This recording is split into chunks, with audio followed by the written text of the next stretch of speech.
Hey, what's up, man? How's it going? Welcome to the daytime stream for Thursday. This is the private stream for Mr. Tyler. It's just me and Tyler. We're going to hang out for 2 hours. What? Me. Hey, what's up, man? New box break. I mentioned we had something special coming. This was it. Plasma Freeze box break. So we haven't had like a big box break in a while. This is one of those. It's going to take a while to fill up. $7.40 a pack, okay? So, let's see. New box break, black and white plasma freeze, live card shop. Pretty exciting. You know, people, I think people hesitate more now to open sets like this. They do, because they're more rare. They're pretty easy to just hold on to and not sell. But, you know, I'm hosting it because we got to have something. And honestly, it's a really cool one. So this will go down under Pokemon Vintage. It's going to say black and white plasma freeze box break. 740. All right, 740. That is the official price. It could go up to 800 by the time it's almost full. So the 740 price is the early price. It could easily go to 800, and we might do that by the time the first 18 packs sell. So that's probably the plan. All right, so too many things to open now. Crimson Invasion still handing out that Pikachu Gengar. You got the Jungle Pack break. You got the Rainbow Tops packs. You got the Mega Tyranitar break. You got the Pikachu Gengar break. This is all S tier stuff, man. This is great stuff. Really nice. All right. Let's delete this and this and this and this and this. And this, let's delete all these. All right, we're deleting all those. So we've done that. You know what? What we need to do is start finishing the setup on the stream. So let's turn the ads on. Step number 1. So that some of you guys get those annoying little ads. All right. That's done. Let's go grab the tags. When I say tags, I think of tag grading now. So weird. Oh, speaking of which, I wonder if tag grading's made any progress. Becca emailed me and told me they finished another one of the gradings. And so I'm assuming that's Hathim's Forest Pikachu. God, it would be nice if that got pristine or if it got black label. Wouldn't that be crazy? Hathim would make so much money if that thing graded black label, although we know it probably won't. But, you know, there's a chance. Poor Miss Sarah's card only got a 9.5. Like, what the hell? That must be so picky, dude. All right. We're going to expand this. And we're going to come down here and add all the tags in. Last night, we didn't have that many viewers, man. We were kind of low on viewers, and yet we were busy all the way to the end. How crazy is that? But I suspect this is going to be a little bit busy. You know why? Because I notice our daytime streams are the winning streams right now. Must just be the composition of people we got. Musabai here. What's up, man? He did 5 gifts. Aw, you're too nice, man. Hello, mister. I'm in San Francisco. What? Tammy, that's where I'm at. You want to hang out? I'll take you shopping. All right, so that's all done. What are we missing? Cross advertisement. Let's go ahead and cross advertise. So we're going to go ahead and let Instagram know that we are live. Oh, in fact, I don't even think we pinged the Discord server. At here, oops. We're going live for Thursday daytime. Okay, hit copy on that. Let everyone know. Here we are.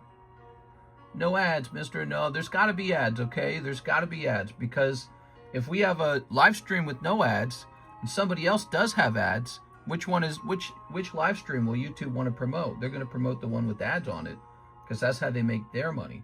YouTube makes his money from ads. All right, so there we go. There's the Thursday stream. Let's go ahead and get this as well. Okay. Post. And here's this post. Good job on Mike's side getting that auction of the week. Really important. The Charizard clip did well too, though. But I think that auction of the week video is a really important one. It's about consistency, you know. Once you find something good, you want to grind that wheel perfectly. Scooby-dooby-dooby-dooby-doo. Get me premium and never watch ads. Worth it. Happy Thursday. Hi, friends. Yo, yo, yo. Let's go. Let's go. Oh, my God. Oh, my God. Here we are.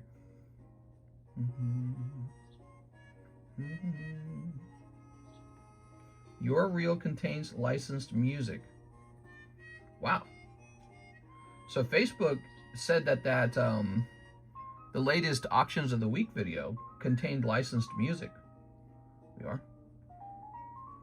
All right. Might have to find something that doesn't have licensed music in it. Kind of surprised by that because I didn't think you used licensed music.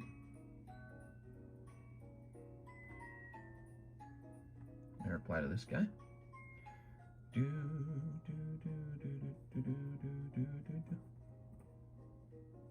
Oh man, Facebook's so slow.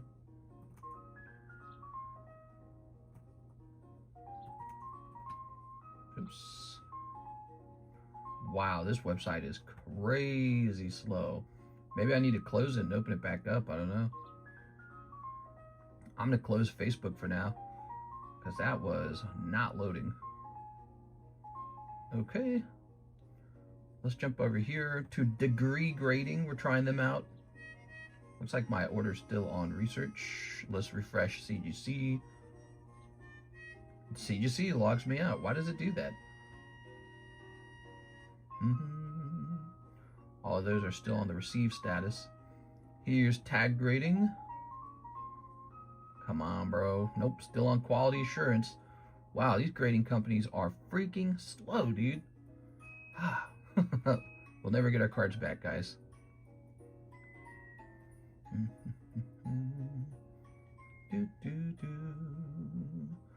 All right, that's all good. We're done advertising. The tags are in. I think we're ready to go. We have one more thing to work on, I suppose. We got to get this booster box. Oh, pin the website. We got to get this booster box up and on the website. Okay, we'll hit copy on this. The website looks great, man. I love that we use our own pictures now. It looks so, like, authentic. Here we are. Funny that I was just trying to get pictures off the internet the whole time. I can just take my own pictures. All right. I've never seen Plasma Freeze booster packs. Are those new? Oh, no, they're not new at all. They're very expensive old packs from Black and White, probably from like 2012 or something like that. This one's 2013. It's going to have a big Deoxys in it. So that's what it's got in it. It's got a really desirable Deoxys in it. Looks like it's probably going to have a Absol in it too. But the main pull is probably that Deoxys. All right, let's take a nice picture of this. Hey guys, what's up, Denizard? Who's going to buy the whole Plasma Freeze box and open it? $7.40 a pack, real pricey. It's special to open it this way though, you know, because think about it. If you go online and you want to buy like a booster pack, you going to buy a little boosty? You go online, you buy a single booster pack. You don't know if it's coming out of a box where the full arts have already been pulled. As a box break, you definitely have a chance for those full arts. That's why the box breaks are good. And we've always known that. People like box breaks, they're good. All right, let's see. We're just adjusting this picture a little bit. We're going to hit done on that. Okay, now I'm going to go upload it to the website. We're going to start by sending it over here.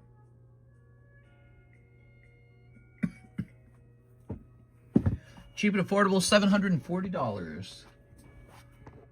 Just like usual, just the usual price.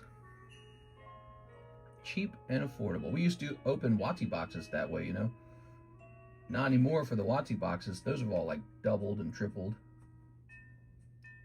All right, and that's what this one will do over time too. This one will double and triple too. So, you know, enjoy while it lasts, pretty much. Let's choose add new product. I think $7.40 is a very reasonable price. Be careful because one day I might be raising that price as the box fills up. Black, white, plasma freeze. We're going to say English Pokemon. Black, white, plasma freeze, box break. All right, there goes. 36 packs. They all get opened together. Regular price, $740. Going to be categorized as Pokemon. Pokemon English. And now set product image. Upload file, select files. Here it is. They're going to take a while. Yeah, it always takes a while. It could take months. So filling this box breakup can take months. It could take half a year even. That's pretty standard. That's really how it goes. Now, if I wasn't moving, I would just keep this box. For sure, I'd keep it. I mean, even when it arrived in the mail, I was like, you could just keep this. You don't need to sell it. Now we got to sell it. We got to get ready to move. All right, I'm looking at sales online. These cards and tens can sell for tens of thousands. Yeah, it was it wasn't just a willy-nilly choice. It's a good set. I'm pretty aware of that. It is. When I saw it for sale, actually, I was kind of surprised. I was like, I can't believe this is for sale. All right, there we go. So black and white plasma freeze, 740. It's on the menu. Wow, that looks really sexy. Let's put this up here.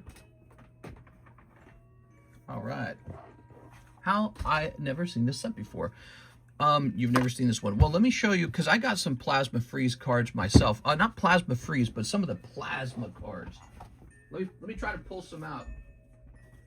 All right, give me a second, because I don't know where they get stored. They get stored somewhere. No, not that one. I'm gonna find some, okay? Oh, here we go. Found them right away. So I used to have the Plasma Freeze Deoxys, and I sold it like a foolish fool, because all I had to do was keep it. I had to keep it, not sell it. And I sold it probably for like $4,000, and today's probably like an $80,000 card or some shit like that. So huge mistake, obviously. But it was an older certification, and I was like, I can let that go. I'll just run into it again. That's what I told myself back then. So there's Dialga, there's Palkia, and here's one of the best cards, Lugia. Now take a look, though. That's Plasma Storm. That's Plasma Blast. Plasma Blast. This one's Plasma Freeze. And Deoxys is the big hit. Okay? And you want a Deoxys that looks like these guys to come out. That's what you're looking for. It's going to be Deoxys, and he's going to look like those guys. And we go look them up. Give me a minute here.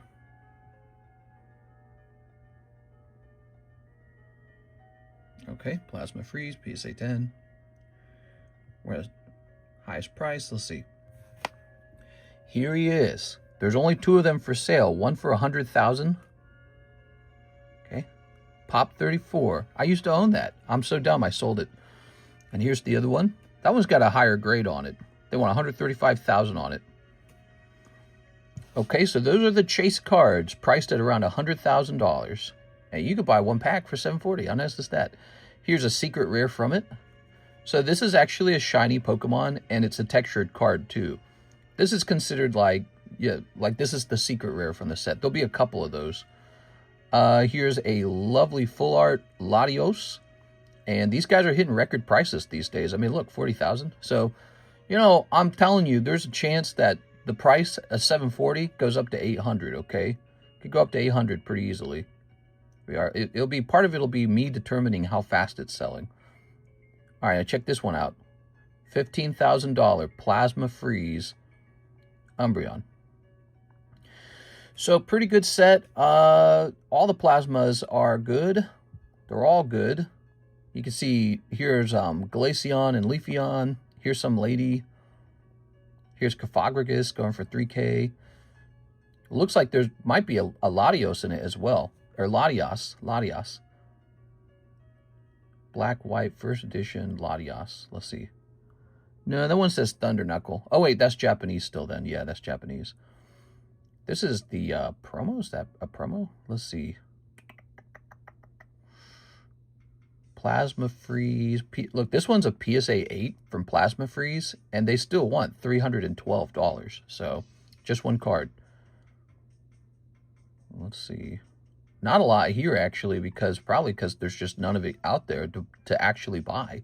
So we're opening a nice fresh box of it, and it's $7.40 a pack for now, and that number can go higher because I rather like the box. In fact, I think it would be very good to just hold it. But I'm not going to hold it. I'm going to be opening it up with you guys. There it is. Looks like Thundurus and Deoxys full arts are big money. Start the box break on a booster pack. Oh, you mean like a pack break. That's what you mean. 740 divided by like 40 or something like that. We're not going to do that initially. I think we'll do that later. Does this just pop open? Yeah, cool. Looks good to me. Okay, so where should I got to put this somewhere now. It's got to rest somewhere. I'm going to rest it behind me. Nice. And then these guys can go to my side.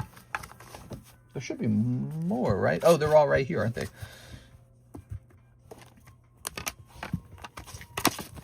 There you have it. What do you guys think of that? Is that fun? Again, that'll take a long time to fill up, so you guys got time to think about it. There we go. Sadly, I cannot partake. Well, you might have a lot of time to partake, okay? Because it's not going to fill up today. It could fill up 5 months from now, Mr. Soul Despair. So, you know, if you're interested in it, start saving up for it. There's a couple things you guys can do. You can use Slab Away to pay down a pack. Just standard Slab Away. Okay, so you can begin a Slab Away on that for 25 bucks or 20 bucks. Another option is you can start saving up store credit if you want. You can have me put money on a store credit card for you. That's another method, I guess. Or anything you want, okay? I would low-key watch a video of you scroll eBay and hear your thoughts processing when buying cards. Yeah, that's some secret sauce right there. I could have made that video a long time ago. In fact, I know other YouTubers who have made that kind of video, and, you know, I wouldn't want to share too much about how I shop on eBay. Looks like Thundurus and Deoxys full arts are big money. What Maple Story? You got some good music choice. Is this Maple Story? Empoleon PSA 10 Hollow with gold border sold for $15,000 2 days ago. Wow, $15,000. Wow, that's crazy. All right. So anything we pull out of there that grades 10 is going to be worth a lot of money, I'm guessing. All right. Happy Thursday, guys. Now that's on the menu, and we can just go about our day because you don't have to jump into it. There's so much going on here. You just do whatever it is you're interested in. Okay? Subway has to be paid off before the last pack is sold. That's right. That's how it works. That's how it works. All right. Yeah, for Slab Away on a booster box break like that one, you get as much time as you want until the box is sold out. Then we start taking whichever Slab Aways are paid down the least, and we start canceling them. So Slab Away works a little different for big box breaks like that one. Let's open that thing tonight. That ain't happening tonight. Trust me. What's this? Team Rocket Grunt. Did Alexis ship my package on Friday? The update hasn't updated at all. Can you please check if my completer coin was included? Yes, so she did find that completer coin, actually. And I think there was no name on the back of it. So actually, the completer coin most likely is not in the box. She found that completer coin and there was no name on it. Hold on, let's take a look into this. So I'm glad you spoke up about that because now we know who it is. USPS tracking. Sometimes USPS does not update their tracking when boxes are on the way, so that's really annoying. Let's just pop this in here. What does this say? It says USPS awaiting item. Yeah, that's not accurate. And then let's go in here. I'm going to go to history. So let me check my shipping software because maybe it has a different update on it.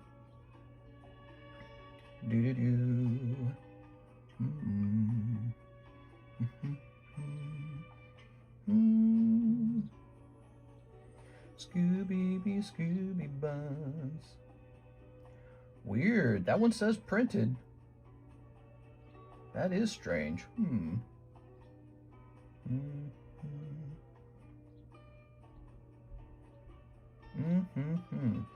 No, it says that in my software as well. So I tell you what, your shipment's important to me. I'm gonna stop the stream here and go look. Well, I'm not gonna turn the stream off. I'm gonna go look actually to see what kind of slabs you got down there because I want to see what's going on with that. All right, I'll be right back, guys. You be good. Place an order for something, okay, guys? I'll be right back.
All right. Well, it's TRG's fault. He left us. I'm sorry. Hey, how many likes we got? 46 watching, 12 likes. Hit that like button. Okay, so I found these downstairs. I think that's what you told me to ship. So here's my theory. She got the label, but she lost it. Because obviously I printed it. Okay. And now we've got that. We've got your name on the back of this. Yeah, my bad. That was actually me. I didn't write your name down. But look, these didn't ship out, obviously. All right. Okay. So I can create a nice fresh label for you right now. I'm going to set these over here. The good news is they're not like lost in the mail. So they're just right here. You know, I've been waiting for those. I'm sorry, dude. We'll make a label for you right now. So I think Miss Alexa's most likely received the label, and she might have lost it. The label might have fallen into a box or something. I'm going to go in and cancel the first label, okay? All right. Let's see. This one right here. We're going to hit refund. Request a refund. Submit. Okay. Now up here, we're going to say Team Rocket Grunt. And it's going to be a little bit heavier because that coin actually adds a lot of weight. Yeah, the good news is it's all here, okay?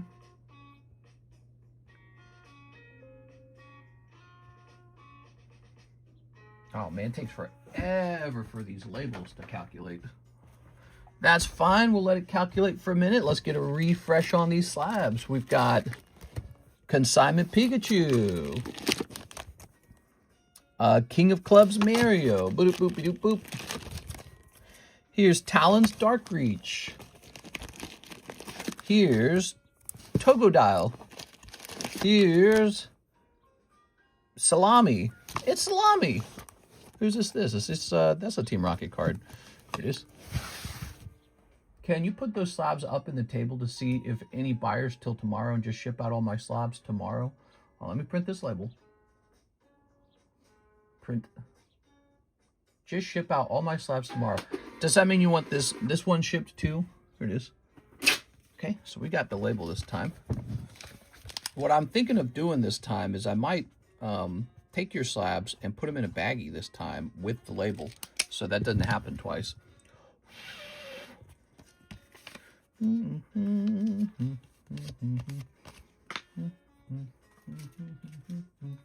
Yeah, the label probably slipped somewhere. It probably went into a box or something. She probably never got a chance to ship it because she lost the label.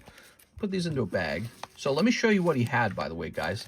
Here's what he had. He's got a Charizard, he's got Bulbasaur, he's got a Gengar, and he's got an Ekans, okay? They're all kind of pricey. 200, 300, 175. Yeah, we'll just ship them all out together. I'll let you know which ones they are. So I'm going to actually put these in a bag, okay? With the label, because we don't want them to be missed twice. Here we are. All right.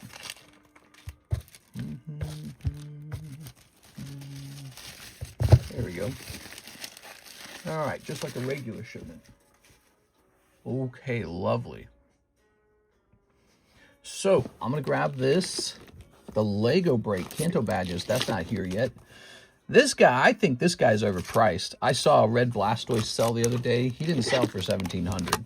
Here's a Charizard Special Illustration Rare. Here's a Stay With Me. Here's a Whalmer. And here is a Denji. Start Battle Denji. Wow. Abra, I'm sending in for it tomorrow. All right, let's see. Abra. I'm going to grab this right here. That Blastoise, I think, ought to be repriced. We'll go take a look at this. Oh, speaking of sending in, Ivan, I found more of those TCCG slabs, more graded TheCardconomist slabs. They're back here somewhere. There they are. Now, we're going to say poker, comma, playing, Blastoise. Oops. Blastoise. All right, I want to see this guy. Cheapest one for sale. See, here's a Blastoise yellow for 400. And I feel like that's an... Oh, why don't we fix this camera? I can see where it's zoomed out a bit. There we go. So I feel like that price is important, the 400, because I saw the red Blastoise sell around 400. Then there's a green for 900 and a green for 900 and a red for 1,500 from Canada. But when we go over here to last sold on the red Blastoise, there it is. This was on August 26th. It was $455. Excuse me. So I'm going to take $455 and I'm going to multiply it by like 50%. We're going to reprice this. I think if it sells, he'll find that that's very reasonable. It's about $682. We'll make this $680. Way more reasonable price on the Blastoise. I think I used to put this Blastoise myself into the live custom box for like $400. So yeah, I mean, that price just makes way more sense. We want it to sell. Let's do $650. All right, there we go. Much more reasonable price on red Blastoise. Yes. Oops. Yeah, he told me to price it around 1,478, and it's not selling, and that's because it's probably not worth 1,478. There it is. No one's gonna pay like triple the price on it if it just sold yesterday for 1/3. Poker cards are a crazy bargain. Yeah, I agree. $650 is pretty reasonable for a Blastoise. I have a TCC graded first edition Aber from Team Rocket. Nice. WTF is TCC. Hey, what's up, Phil Benter? How's it going, man?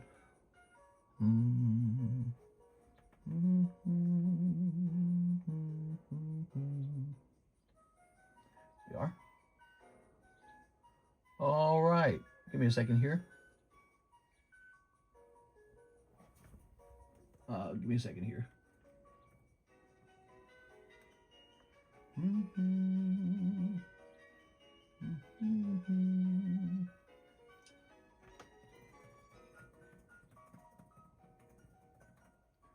All right, so what do we got? Here's Jose Arredondo. He says 2 Poke Shuffles. You ready? 2 Poke Shuffles. All right. Sent the 40. I buy the other one TRG Aber tomorrow. Grab this. Ready? TheCardconomist.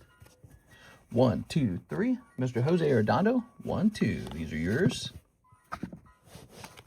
Ta-da! 2 cold ones. All right. Yo, mister, do you showcase for Poke Shuffles and live customs? Yeah, I can show them off. We do that all the time. All right, let's see.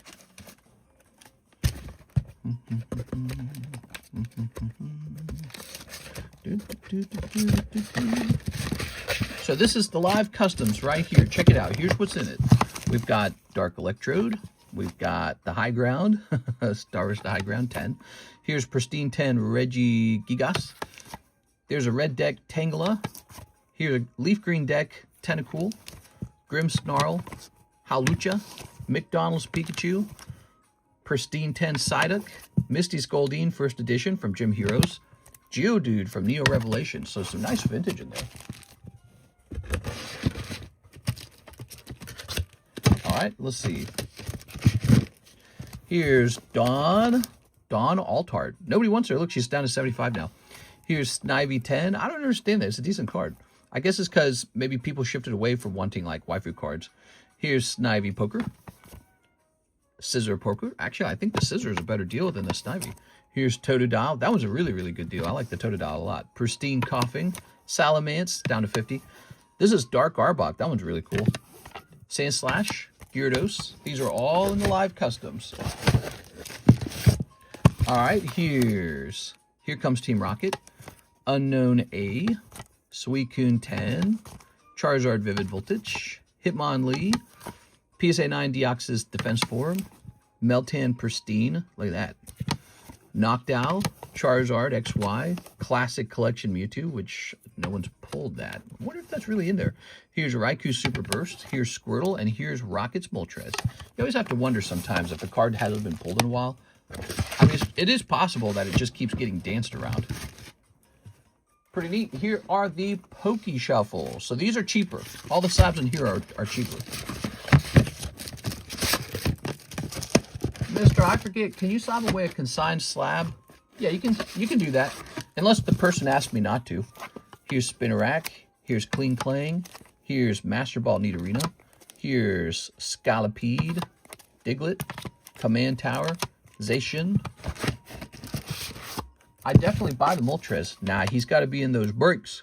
Here's Hitmonchan. Here's Shelmet. Here's Zatu. We got to have good ones in there, you know. We can't sell all the good ones direct and then put all the crappy ones in here. We got to have some good ones in here. Like, look at this Wooper. If I kept him up on the table, he'd probably sell. But we got to have him in here so there's something to chase after, you know. Here's Meowth. We've got Gardevoir. We've got Paldean Wooper 10. Here's Shinji-Kanda Duraludon. Shinji-Kanda, what is that? Silverwing or something? Slitherwing. This is a no rarity Sandslash. That's actually really cool. Sandshrew, not Sandslash. Just saying. Here's Chespin. Here's Dialga. Here's... If you were trying to buy something like this guy right here, I would say yes. But if you're trying to pull like the best card out of the box, I can't do that. Here's Meganium. Here's Simipour. Here's Bulbasaur. Here's Mega Sharpedo. Gotta have something in there worth chasing, you know. Here's Hypno. All right. And then also this Venusaur that I'm very suspicious of. And 3 more Old Maids. A lot of Old Maids in there, but we're pretty much out of Old Maids now, so you won't see those going in the boxes much anymore. I think one of the problems is we're like running out of cards that are graded 10, but also like less than $100. So the Old Maids really easily fit in there because they're all like 45 bucks or something. They're very cheap. I'll take that one for free, mister. Oh, for free. Speaking of free, we do have a free card. Here it is. This is a pristine 10 poker card called Super Koopa, and he's for free. So yeah, I hand out spots on that free card. There you are. You saw the Poke Shuffles. You saw the live customs, lots of slabs in there. Hopefully we get more slabs back, and we can actually make that more exciting than it is right now. Wait, the Sandshrew Tag 10 was supposed to be mine. I pulled it, and it never arrived, and I ordered shipping. I pulled it, and it never arrived when I ordered shipping. The Tag 10 Sandshrew. Well, I have to assume you sold it back to me then. I mean, let's see. Which one? Tag 10 Sandshrew, you said. Oh, I graded a bunch of those too. That was probably it as well. So I've graded multiples of those. This one, it says consignment TRG on it. I'm assuming I bought that from you, dude. That's what I'm assuming. I mean, I didn't bother removing the C or the TRG from it. And that means when I put it in the box, I was aware this was a consigned card. So I must have bought it from you. This is why we started doing those receipts, because I'm a little scared we're going to forget the business we did with each other. I wonder if we can look it up. That's a banging free card. It is. It's a nice one. It's a $100 free card, and it's just a cute little card. Yeah, those receipts are important, but they scare me too, because let's say in theory you really did sell it to me and I failed to write the receipt down. Well, then how would we know, you know? All right. There it is. Team Rocket Grunt sold Sandshrew to TCC for $25. All right, on 8/26. So that helps a little bit to have that. I'm just scared one day you're going to sell me a card and I'm going to fail to write it down. And then you're going to be like, well, there's no receipt. And I'm going to get my butt kicked on that. There we go. Okay, so I got to become very strict about always writing it down. Bill Barron, a spot on the Gengar Pikachu break. Good choice, Bill. Bill, did you see last night you got into the Mega Break? You were in there, Mr. Bill. Check it out. Bill Barron. Oh, yeah. Spot number 9. So that's very close. 3 more chances to get the Tyranitar. All right. And then here's this guy here. And let's grab this marker. Bill Barron. Here it goes. Okay. And this shall go over here.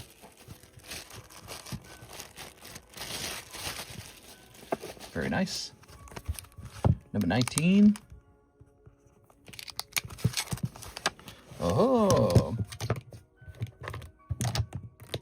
So that's 19 out of 36 completed on the Gengar, guys. Let's count it up, actually.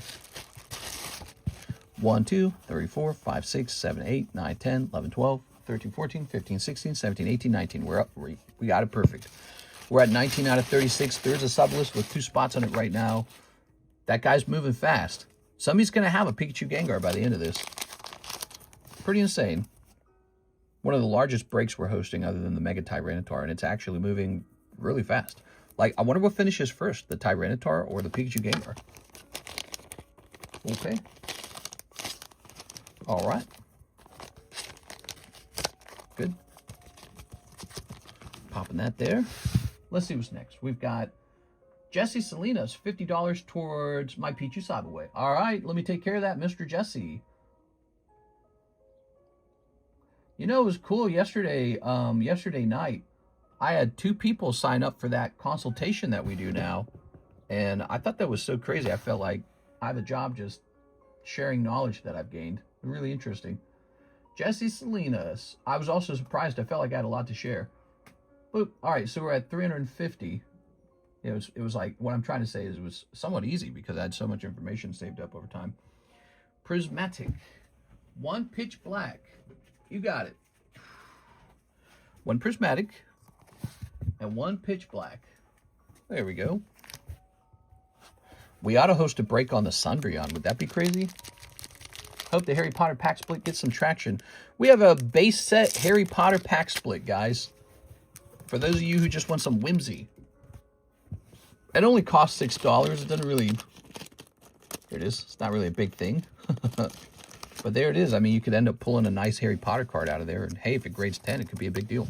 Even if it was a non-hollowed card, if it had like Harry Potter on it, and then it graded 10, probably going to net you like over $100. That's for the Harry Potter fans. There might not be as many Harry Potter fans in here, okay? A lot of Pokemon fans, because this is a Pokemon stream. There is some crossover where some Pokemon fans are also Harry Potter fans, but this isn't like a dedicated Harry Potter group. So it could take a little while. Here you go, Jesse Salinas. Just some hollows this time. Mr. Jesse. How's life going, Jesse? Anything interesting? You are? The boy who lived. I'm scared what the hollows look like after Hermione. What are you talking about? Hermione looked great. Here's Ivan Rodriguez. TCC slab I sent for the other one tomorrow. All right, let's grab it. So this is a Tammy sale.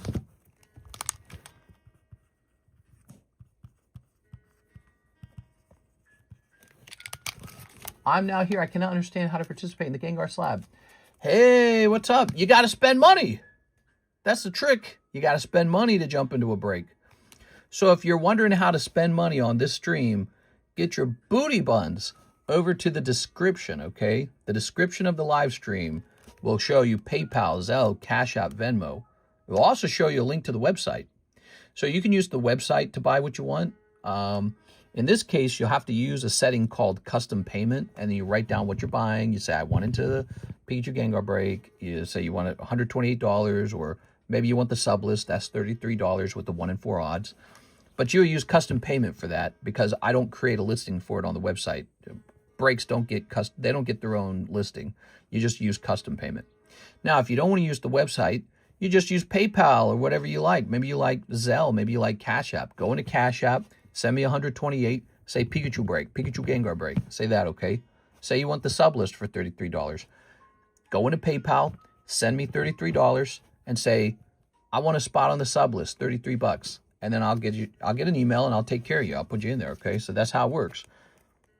Okay, so that's Cindy. We gotta take care of Tammy. Pretty easy. It's not too complicated, I promise. Once you get a hang of it, it's pretty easy.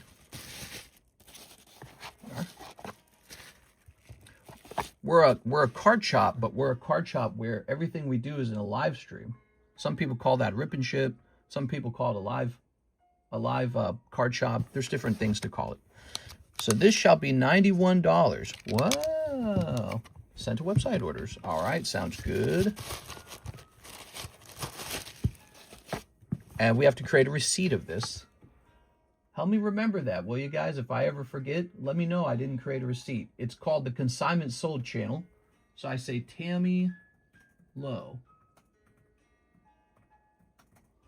And we got to name the card. It's called Cindy. And it's 40 bucks. There it goes. Okay, she's taken care of. 2 Tammy Lowe cards are out of here. What's the Jungle Break at? Jungle Break's not moving as fast as maybe some of the other ones. Oh, what's going on here? Oh, is this back here? Oh, I didn't know that. I didn't know this was back here. Where's the rest of it?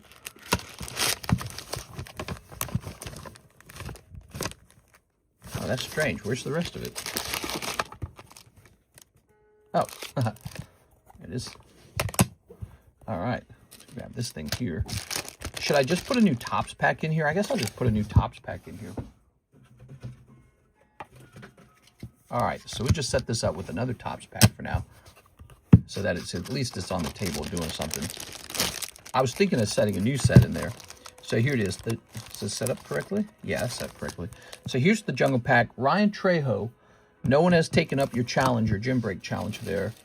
And we want the expensive booster bag. Here it is.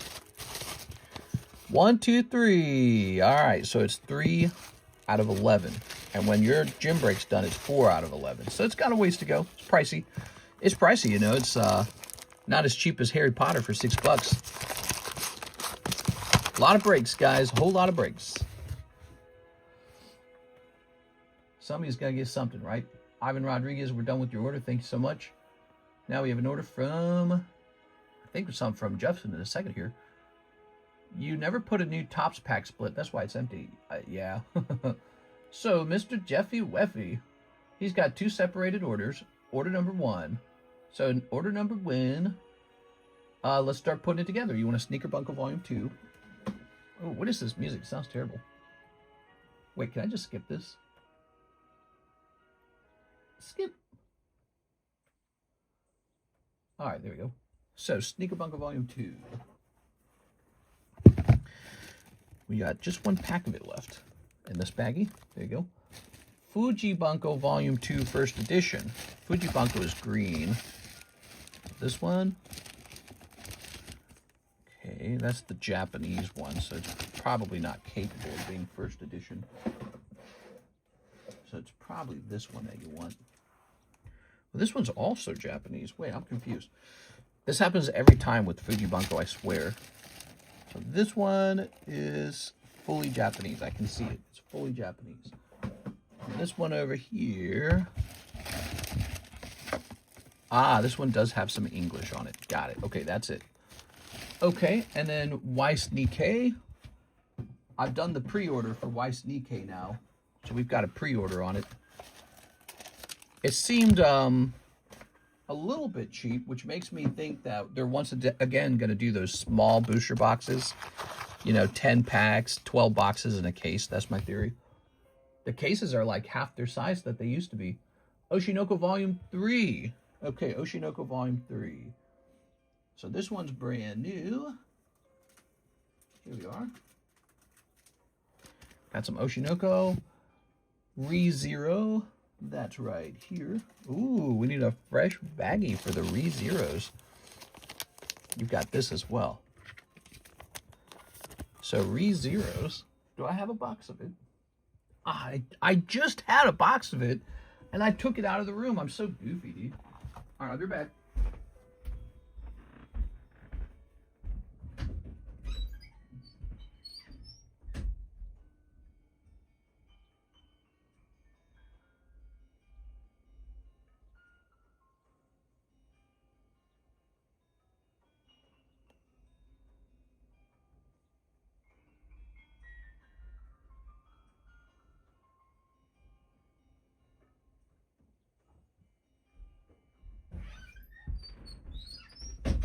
All right, I'm bringing all this stuff in.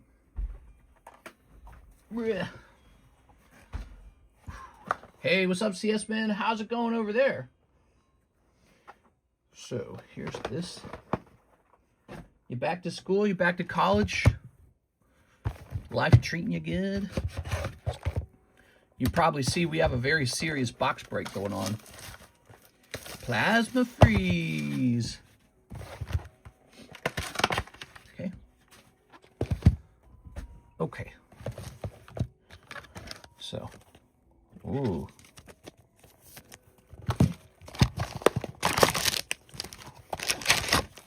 All right.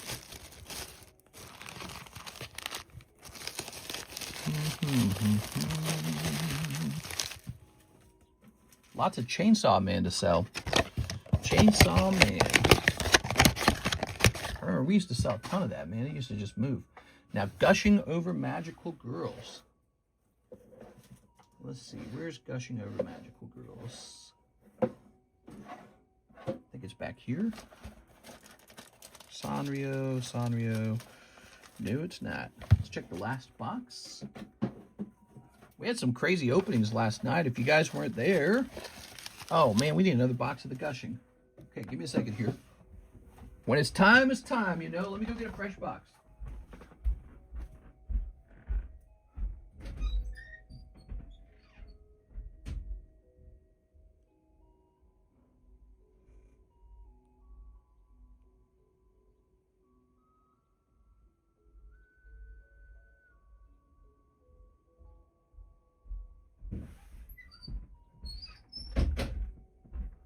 All right, here we are. Last night, people were opening up tons of Crimson Invasion and so much of the Yu-Gi-Oh! Rarity V. I think we opened, what is it, about 6 boxes of it. Yu-Gi-Oh! Rarity V. Here we are.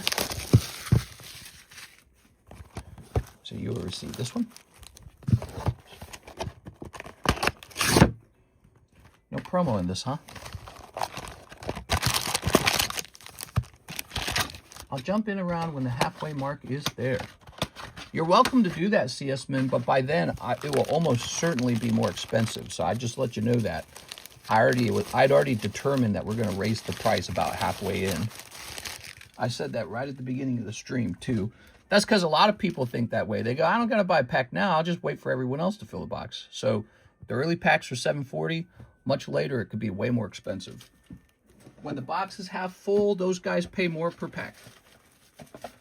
Specifically the halfway fill line. But I don't know. I might do it earlier. It just depends on how the market feels. I mean, if the market crashes, then we might do a lower price.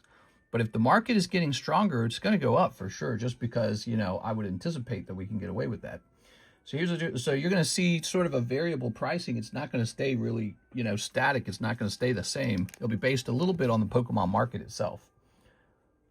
All right, there we go. And he says, 1 Pika Gengar slab away spot. He says I'll get in earlier.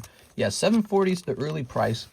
And we learned that a long time ago with the other boxes too, like Fossil and Rocket. Here we are. Those guys at the very beginning, they get the cheapest price. And then it goes up depending on the market. Oop. Sorry, we're going to say Jeff Leon. Here you go, Jeff. It's the smarter move. That's why I thought I'd make you aware. It is. We know specifically people will pay more money per pack once it's pretty close to the end. There it goes. All right. Very nice. Ooh. And then slab away the Stay With Me. Oh, that's a great card. And this being sold by Mr. Lewandowski. All right.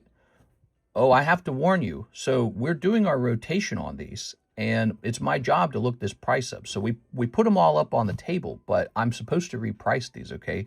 So before I, you know, put it in a slab away for you, let me take a quick look at it.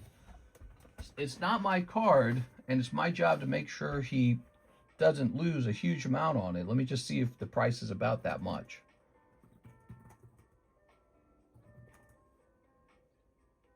We're right in the middle of the rotation on these. Yeah, I'm seeing the cheapest one's $1,000. It's like a $200 difference. Let me check sold though. Okay, let me check sold. Okay, latest sold, ended recently. Well, ended recently was about 900. That was an auction, about 900. So I'd like to offer to change it to 900 instead of 1,000. Would you still be interested in slabbing it away at that point? You don't have to, but I can't undersell someone else's slab. That would be rude of me. What are we thinking here? We are. Last sold $790 yesterday. Oh, Let me double check that. Maybe that didn't pop up for me. Give me a second here. If that's the case, then that's good. Ended recently. It's just, it's not my slab, you know. I'm not seeing that one. Let me see. PSA 10. What's it called? It's called Stay With Me. Let's try Final Fantasy 0031. Maybe it shows up under 0031. I'm still getting it at 900, and that was an auction. Yesterday? I don't see it for yesterday. Let's try, he says I'm good. I can get one on eBay for $790. Okay, give me a second. Let me look that up, because if that's true, I want to make sure we just match that, okay? Give me a second. So I see one for 1,000. Maybe you can you send me a link to that real fast? Because I do want to sell it to you. I do.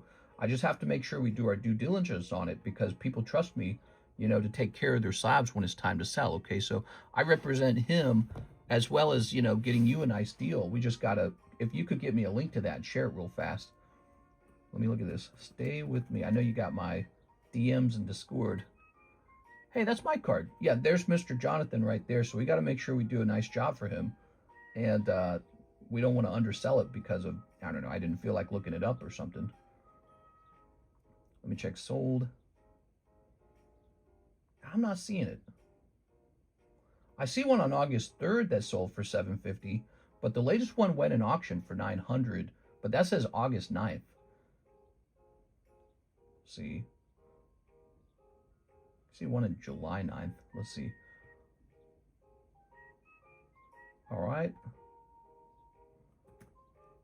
Yeah, so we're actually in the middle of repricing on these cards. That's what we're doing. It's the rotation of the consignment cards. Final Fantasy, Stay With Me. I'll just look it up another way, maybe. Here, why don't I get rid of the whole PSA 10 thing? That's a good idea. I'll get rid of the term PSA 10, because, you know, I have seen that where, for some reason, a slab just doesn't show up on my screen. I'm seeing the one that says $1,100, so I see that one. I send it on Discord. Okay, Mr. Ivan. Thanks, Ivan. Dang, Ivan's good, man. Ivan, he's fast. All right, let's see this. Okay, I see a Stay With Me. Ristic Study. What does that mean? Stay With Me, Ristic Study. And it's in so it's for 780. Is this it? Is it the same card? It looks like the same card. This one right here. Why did he take like the ugliest possible picture of it? 780 or best offer. Yeah, it has gone up slightly. I just checked. So I see it. Let me check this guy's other items real fast. Make sure it looks good. I think it looks good. He maybe just doesn't take very good pictures. I don't understand what the Ristic Study means. Is that like a reference to what's going on in the card? Rustic Study is the actual magic card. Oh, good deal. Okay, so we would be happy to do 800 for you, because it looks like this one is $800. Let's see. All right, yeah, it looks like it's the same card. So weird that I couldn't find that one. I wonder why that is. Why do you guys think I couldn't find that when I looked it up? I don't understand why eBay would be that way. eBay like makes it hard to actually find the card. That one doesn't look like a foil. Oh, there we go. He's correct. Good catch. It's missing foil. Good catch there, Mr. Jonathan. So that one is not a foil version of the card. You know, the pictures were terrible, so you couldn't really figure out what's going on with the card. So there's a risk to that. All right, we have the foil version. The cheapest buy it now is $1,100.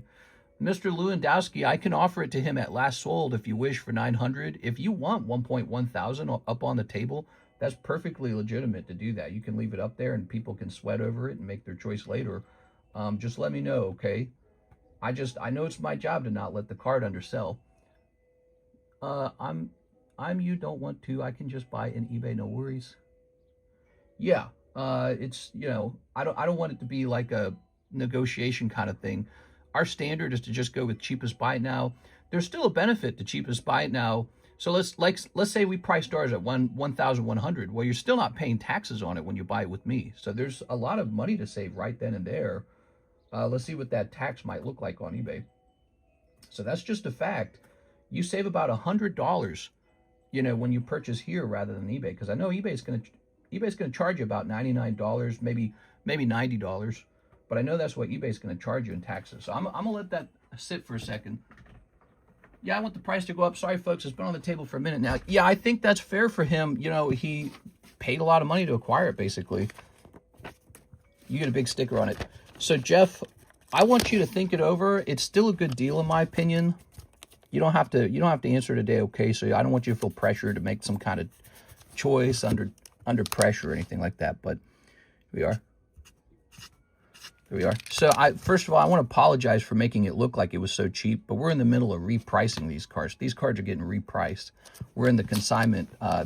This is the consignment rotation, and that's an important card there. And like all the other ones, they'll get repriced while they're up here. He says I'm all good. All right, so that's one. That's 1-1. Don't need it, just refund the 40. No problem. All right, let me go over here. All right, we're going over here.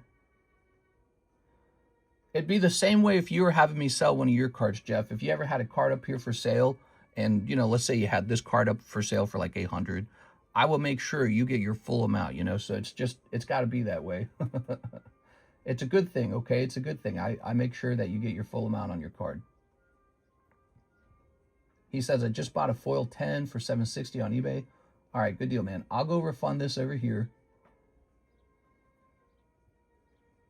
Give me a second. I think I can go in here and issue refund. Can you show the 3,000 card, please? Oh, the $300,000 card? Which card is that? All right, I'm going to go ahead and issue refund. Is that right? And let me see this as well. Let me see how this worked out. Yeah, it was a $40. All right, so I'm going to go ahead and issue that refund. No problem, man.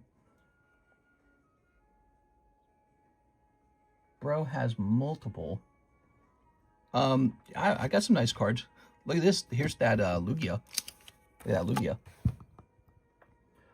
All right, there it is. And let me go ahead and finish the rest of that order now. So then also a spot in the Pichu. Okay, we already got you in there. We're all good on that. So now we're just going to see what's in here real fast. Okay, ready? Ready? Snipping this. We might have some other good cards for sale too, by the way. We got all those signature consignment cards from Mr. John Lucas, and those have been laying around for a while, and I'm supposed to reprice those, and those are tough to reprice, man, because some of those can be really hard to find. The one you paid $3,000 for. You want to see that? So funny. I thought about making it so that you guys could tip me like maybe like $3 or something and have me display any card from my private collection as a wall, like 5 cards. And you can put that in the background as sort of like a wallpaper. So like $3 to change the wallpaper, essentially. All right, there it is. And I didn't pay $3,000. I paid about $4,000 for it. And that was back in 2021, so it was a long time ago. It was actually about 5 years ago, almost 6 years ago. And Gold Stars just didn't go for as much back then, I guess. I don't know. Got him in auction. Wonder what the guy who sold it to me thinks of it now. All right, you ready? So here it is. I mean, that could be fun, being able to change the wallpaper if you have like an especially big order you want to open. Here's a full art. Would you sell the Lugia? I really like that one. I'm trying to not sell him, but yeah, I mean, if I was like diagnosed with cancer, he's for sale immediately. And then as for moving, I think the goal would be to try to keep him and move into a house anyways. So we are. I'll tell you something I am selling. I'm selling that Plasma Freeze box break now. That's a perfectly good box. That could easily go into my, you know, like long-term holdings easily, because that box will just go up every year. But we're going to break it instead, so it's a great opportunity to be part of a very cool thing on the stream. Here we are. And here's a little high school DXD, and here's this lady. And what do we got here? We've got Doggy Girls Barf. Here's one more holo. All right, so we pick up 2 full arts out of there. I've been investing in Gold Star Greninja. I think it'll have a steady rise over time. The promo Gold Star Greninja, he's cool. All right, let's toss this over here. So that's Mr. Jeff Leon. All right, Jeff. So I ran into your baggie right over here the other day. Here's a Jeff baggie. He had a couple baggies. There we go. There we go. And those hollows in the same pile. All right, now there's another part to the order. There's a second part. Let's take a look at that real fast. Was it hard to get in a good financial position you're in? Yeah, it really was difficult. When I started, I didn't really have any money. So today I'm lucky, but when I was younger, I was very poor. I ran away from home when I was 17, and I lived in pretty much abject poverty until I was by the time I got a job with Coca-Cola, things had improved. So Coca-Cola was paying about $12.50 an hour. Started at 12, I got a raise to $12.50, okay? So I got a whole 50-cent raise at some point. And I worked there for 2 years, but they paid like a lot of overtime. So I was getting like 60, 65 hours of paycheck. And I was stowing that money away. And what I would do while I was working for Coca-Cola, I would hit up Walmart and Target and I'd buy up their clearance section, and I ran an eBay channel at the same time. So I was making side money from my side hustle. So I had my main job, 60 hours a week, and eBay was making me good money too. I was selling like Skylanders and stuff like that, graphic t-shirts, clearance electronics. And so that was making me some money too. I learned that from working for my dad. And then all of that got saved up into about $20,000 of savings. Then I quit Coca-Cola and I went to college at that point. And it was pretty much poverty all the way through college. By the time college was almost over, 4 years later, I had like $250 left in the bank. That was all I had. And in my senior year, I got a job as it's like a software engineer job, but it was more like, it was more like data entry. It was really easy. It's just that you had to have a little bit of knowledge about databases. So I did that for all through senior year. And then when I graduated, I got offered a job by the bank, which I turned down because I just wanted to keep working for Texas Systems. And then Karis at that point had a job, and we were no longer poor. We had an income. We had an income, thank heavens. We had a braking truck near the end of it. All right, Mr. Jeff. So Jeff also ordered. Yeah, I was extremely poor the whole way. One Tyranitar sublist. Oh, yeah. That Tyranitar is getting extremely close, guys. The Lisa Nagaib, so humble. Was Mr. Coca-Cola sad when you left? Yeah, actually, because I kind of quit out of the blue, and you don't normally do that. What had happened was I told my manager multiple times I needed to quit for my job, and he didn't want me to quit. He's like, nah, you could do it. Not my job, my school. He's like, nah, you can do them together. And I was like, you don't get it. I'm going to do this full time. It's like, I can't do Coca-Cola overtime and full-time Lindenwood College University. I told him that. I was like, I can't do that. So I told him I needed to quit. And so finally he goes, all right, well, go fill in the form or something. I'm like, fill in the form? I'm not filling in the form. We're out of time. So Coca-Cola was strange. Anytime you had paperwork to do, you just told your manager about it, and he did the paperwork for you because you were on the road. So they didn't, you didn't come into the office and do the paperwork. So this guy kept telling me not to quit, that they'll find a way to keep me on board.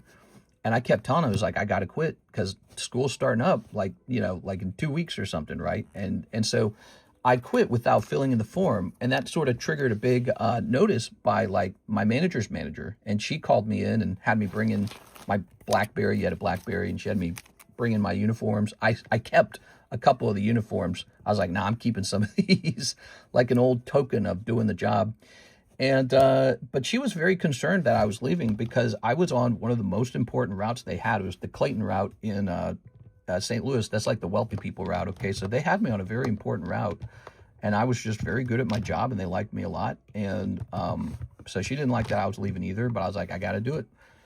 And the day I quit Coca-Cola, I had like shaky knees, man, because I'd never quit any job like that before. I'd never quit to go do something that doesn't earn any money. So I was actually really nervous. Waifu Shuffle, you got it. So, I was making a really big change in my life. Here goes. Yeah, I had like shaky knees the day I quit. I remember that. Never really been scared of anything. I wasn't that kind of person that got like very scared very easily, but I was terrified of quitting my job. It takes a lot of risk taking to quit your job. It does. So I was like, I guess I'm going to survive off of my $20,000 cash in my eBay account. One cold Waifu Shuffle. There it is. A little bit of a cold Waifu Shuffle there from Porter Millionaire American Dream. She always supported you. That's good. Yeah, Karis is very nice. She's good. It is. All right, we've got Dreamlike Oceans. Let's grab the Dreamlike Oceans. Dream Like Oceans. Is that a different one? So this is Blissful Eternity. That's the previous set. Where is the... Here's the Legacy Collection. Aha! There we go. Dream Like Oceans. Blissful Eternity. Legacy Collection. Wow, that was easy. Anyways, so... yeah, it was rough times. It was pretty rough. Spent a lot of time sleeping in people's basements and stuff like that, having roommates. My senior year, I was renting from a friend of mine that I'd made years ago. I made friends with the guy. He had a nickname called Ferret. And he's this fat guy. He's a fat guy. And then I had a really skinny friend called Dave.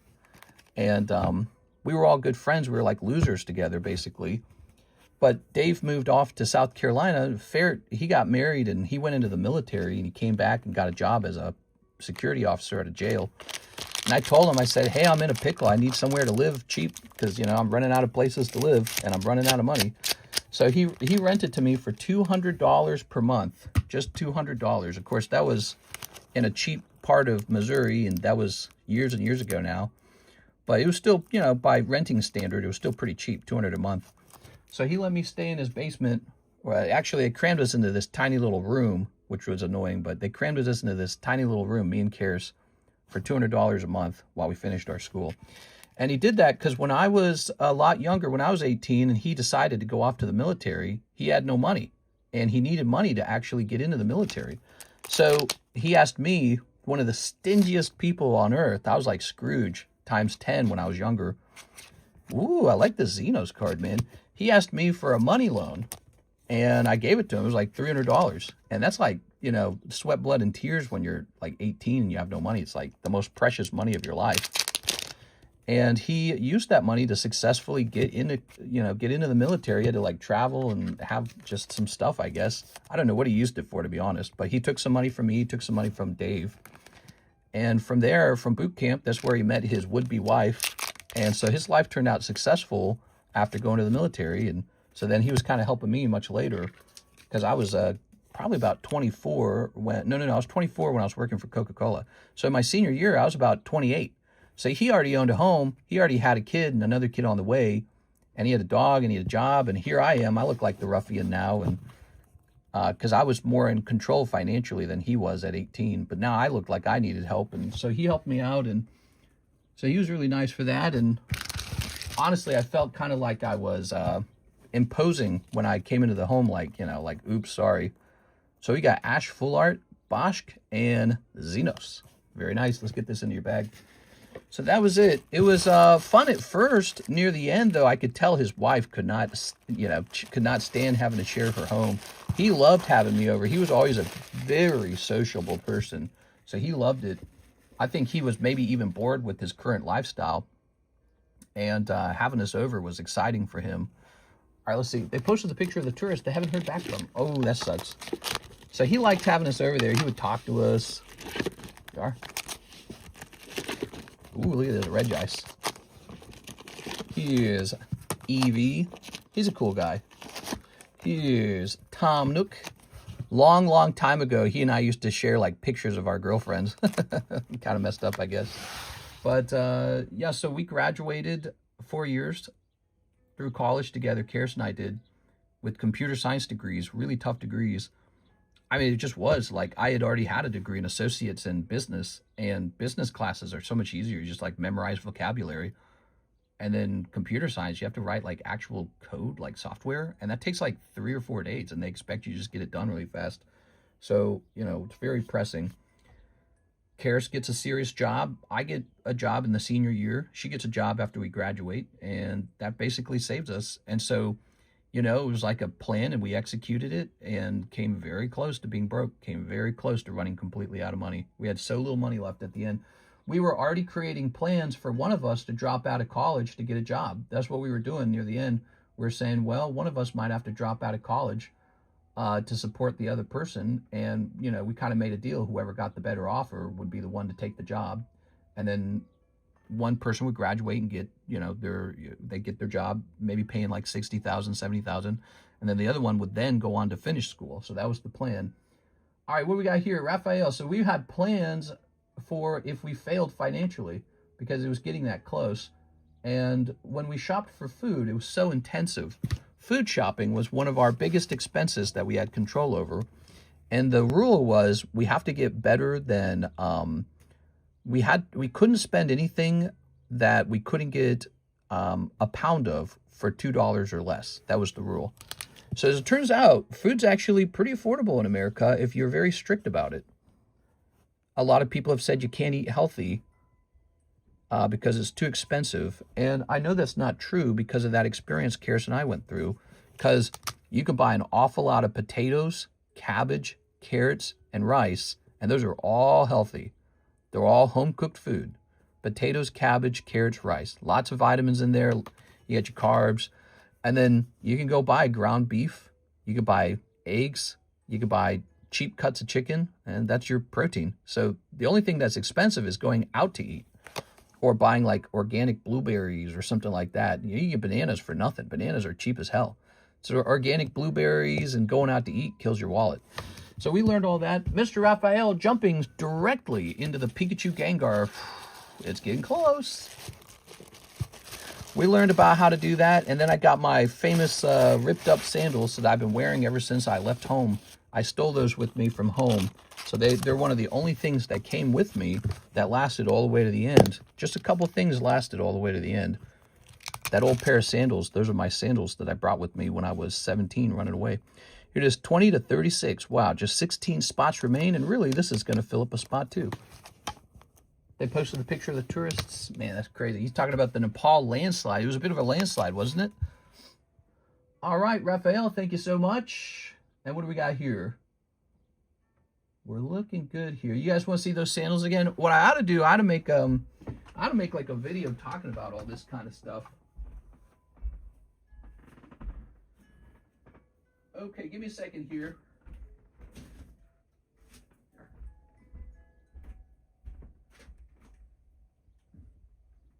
I show off those pricey cards a lot because, you know, people want to see the pricey cards. It's cool.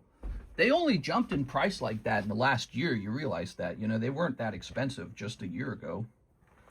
So that's a very recent occurrence. Okay, here, let's grab this. Will you bronze the sandals? I don't know. Maybe I'll put them in a display case because, you know, we display our Pokemon cards. Check this out. So this is from my childhood. I guess I was a teenager. And you can see how much I wore them. There's nothing left of them. And the reason I wore them so much is because I refused to buy anything. That was how I survived. That's how I made it. I wouldn't buy anything. Like, how do you save up $20,000 while you're paying your rent and your food? And you're just working a Coca-Cola job paying $12 an hour. Well, you work crazy hours, you work eBay, and then you don't spend anything. You don't go anywhere. You don't buy a nice car. On the weekends, you don't drive your car. You don't buy gas. You do nothing. I really just sort of... I was a different person than the person I am today on stream with you guys. I was this guy with very little chance of anything good happening. Look at that. So life for me didn't look very good. It looked pretty bleak, actually. And so the sandals would break, and I would duct tape them back together, and then I'd run through the duct tape. That's how it would work. And then I'd use a new layer of duct tape to hold it back together again so that I wouldn't have to buy new sandals. You know, because you can't be spending 15 bucks. So, you know, you ever watch like those extreme thrifters or whatever, like on TLC, you ever watch that? I would watch those and relate to it because it's like, oh, we would kind of do that. We were living that way. Look at this. When I was a kid, these sandals looked really nice. They used to have a strap on the back, and they were my pair of shoes that I had when I left. And of course, eventually the straps broke, so I cut them off. Both the straps broke, and so they were strapless sandals. And by the time I graduated school, I wore these to my graduation. Now, I had a pair of work boots that I had for Coca-Cola, but I wouldn't use them very often. I didn't use the work boots. So if I wore this to the graduation, there's some video of me out there on the internet wearing these. And it was because, you know, I was very excited to graduate. Graduation was tough, you know. Everyone had their families there. I graduated by myself. There was just me and Karis, really. She was there, I guess. But, you know, everyone got to have families, but I had to do it alone. Here we are. All right. Do you live wealthy now? Sort of. In theory, I do.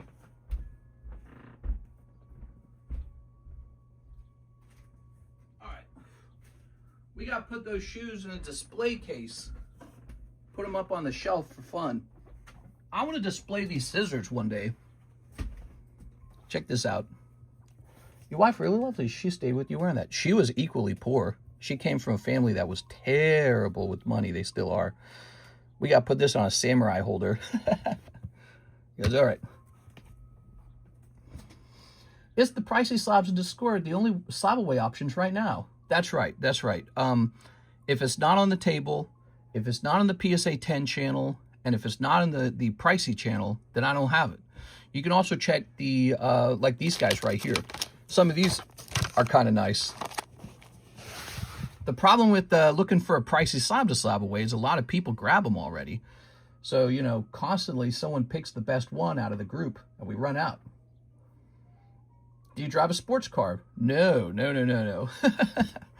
Boy, we drove some of the worst cars, man. We drove during college, for $1,800, I bought a manual transmission. It was like Ford F-250. It was a big truck. And it was owned by an old farmer. And he didn't need it anymore. And you went inside and it didn't have air conditioning. And it had a carpet on the seats. At least it heated in the winter. And it had the kind of windows you rolled up and down manually. And it was my age. So whatever I was in college, so it was like 26 years old. It was really old. And it had a red camper on the back that you couldn't see out of. So you could only use your mirrors to change lanes, which was really stressful because we were driving these high traffic areas. And so it was manual transmission. And that was what got us through college. And it was just terrible. It was just terrible. You didn't want to go out because the car was so bad. It overheated twice too. It was like you had to be really careful with it because it can actually overheat. And I was asking the mechanic, I was like, why is it overheating? Can we fix it? He's like, no. The mechanic was like, that's just how these cars work. He's like, it's an old one and that's just how it works. Sometimes it overheats, so don't, push it too hard. So anyways, yeah, I remember one time we had a day where we tried to have a good day together. We tried to go to the Oktoberfest in downtown St. Charles together, Karis and I, because we really don't get to enjoy much in life. So well, let's go to this Oktoberfest together. We can just walk around. It's free. It was pretty close to the university, so we just drove from the university there. And the truck overheated. The whole night was ruined, and we had to get towed back home, and we lost money on the tow. We didn't go walking. We sat there and waited for the tow, and we saw all these young people our age just dancing around, having fun with each other. They got the cool outfits on. They're drinking. They got their family with them. We were piss poor. We didn't have anything. Terrified that our car was broken, that we couldn't afford to fix it. And it's like this almost moment of relief in our life turned into a disaster instead, a nightmare. So yeah, just so many memories just like that. It was really stressful. Probably shaved off a couple years of my life with poverty stress. It's a real thing. And yeah, and then we graduated and things started to look a lot better. Yeah, took a long time, It took an enormous amount of effort. We were so strict. We were very disciplined about how we spent money and how we scored in our classes. We couldn't afford to fail any classes because if you had to retake the class, you might have to be stuck at school an extra year. How's that going to work? So we couldn't fail any classes. Not a single one. No failing. No D's. I think a D is a fail. I think for a couple of them, a C is a fail. So I can't remember. But some of the core computer science courses, you could not get a C. You had to get a B or better for some of the core computer science courses. What's poverty stress? Oh, we got an order here from Keith Unro. Let's take care of it. He says, 2 Crimson Invasions. All right. Poverty stress is like when you're so poor, you're scared you're going to fail in life. Like you're going to not be able to pay rent, not be able to buy food, not be able to repair your breaking car. And so as a result, you don't ever go outside. You don't go to any sort of fun thing. There's activities all around you. You have friends who are having a good time. You have peers who are having a good time. And you're just trapped in your home telling them, I can't join you. We have to stay at home and do nothing. And we have to eat our, chicken and rice and just suck ass. So, and you're trapped in a tiny little room too. You're not renting a nice thing. You're not renting a luxury condo. You're renting somebody's spare room and just sitting in there working. And so you never get a moment of reprieve or anything like that. And that's poverty stress. And a lot of people have it right now. So I'm aware of it. Here's Miss Kayla. Ooh, ready? That's sad stuff. Yeah, it's not very fun. I was always obsessed with investing too. So I had that obsession about me with investing. So I was like, someday I'm going to get a high-paying job and I'm going to start investing money in the stock market. And I was just reading about it and learning about it all the time. I was always really focused on it because I was so obsessed with living a normal life, you know, being able to have normal things. Here's Swinub, Jigglypuff, Houndour, Salandit. Ooh, this is for Miss Kayla. And behind the Salandit, oh, little Gyarados, huh? That was a good pack. All right. Not a good time to invest in stocks right now. Yeah, you think they've been up for a long time? I think they've been up for a long time. I think the stock market's been high for a long time. I think the Pokemon market's been high for a long time. I think the housing market's been high for a long time. But what happens from here? No one knows. No one has a crystal ball. Maybe nothing. Maybe it just keeps going along. Maybe it keeps chugging along. Everyone's always waiting for the big drop, the big bear market, the recession, the depression. Already feels like a depression for some people, I bet. All right, there it is. Karis and I felt like we were in a depression when we were poor trying to make it through school. Her family couldn't help us. I hadn't spoken to my family for years, so they didn't help us. Yeah, it was tough as hell, man. All right, Mr. Ki-Hyun-ro, let's go find your baggie. You got a box? Oh, this is Kayla. This is Kayla from Ki-Hyun-ro. Whoa, Miss Kayla. What's happening to me? I'm transforming into Kayla. You can have it if you want it. There's a nice pull. Fixed rate needs to be increased. Then stocks come down a little. That's when it's time to invest. Yeah? I don't know if that's going to happen, man. You know what they're going to do? They're going to lower the fixed rate. They're going to say, like, don't forget to vote for me. I lowered the fixed rate. Yeah. Trump's going to get some guy in office in the Federal Reserve who agrees with them and then lowers the interest rates. That's what's going to happen. All right, there we go. Now, we got one more pack. Let's see if a Pikachu Gengar's in there. Yeah, it was pretty sad. I remember there was a really sad moment for Karis.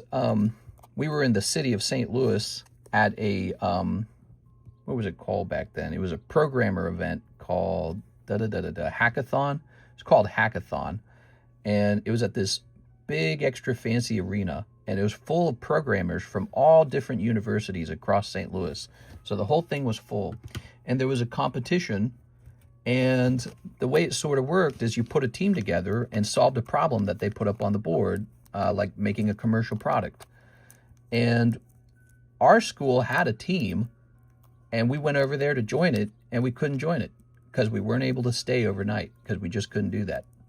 We couldn't afford it. We couldn't afford to stay overnight. We couldn't afford a hotel room.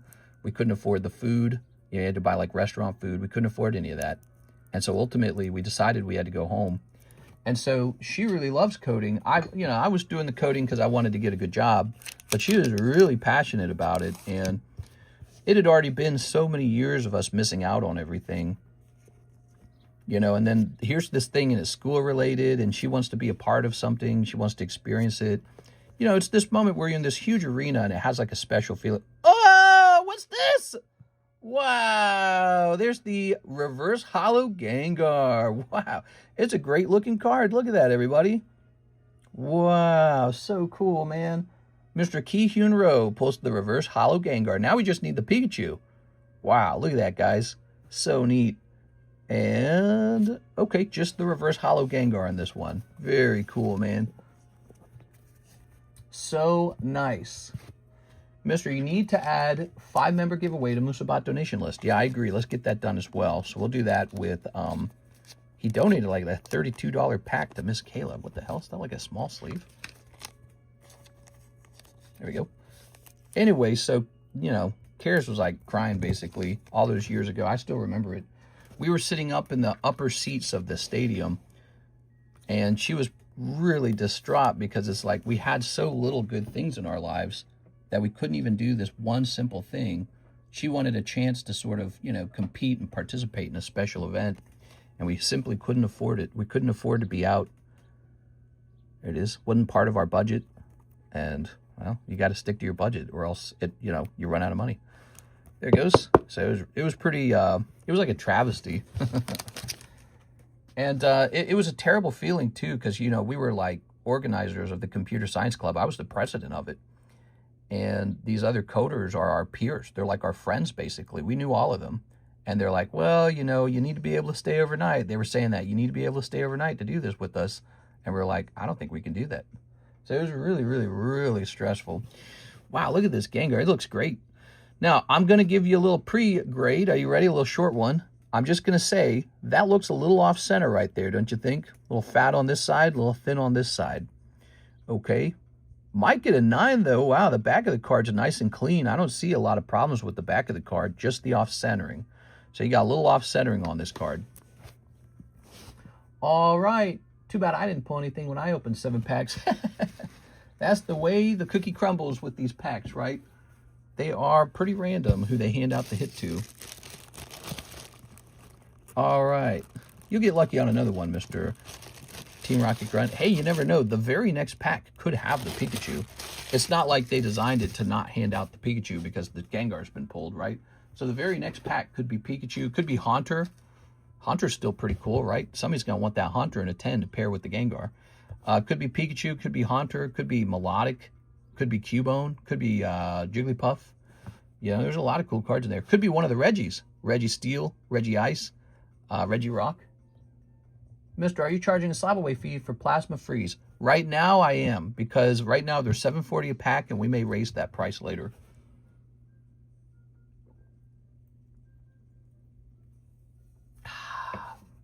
So if everyone just jumps in at $7.40 and fills up a bunch of the box with no slab away fee, just to get me to a point where I'm raising the price anyways, it could cause like everyone racing over to grab one for free, right?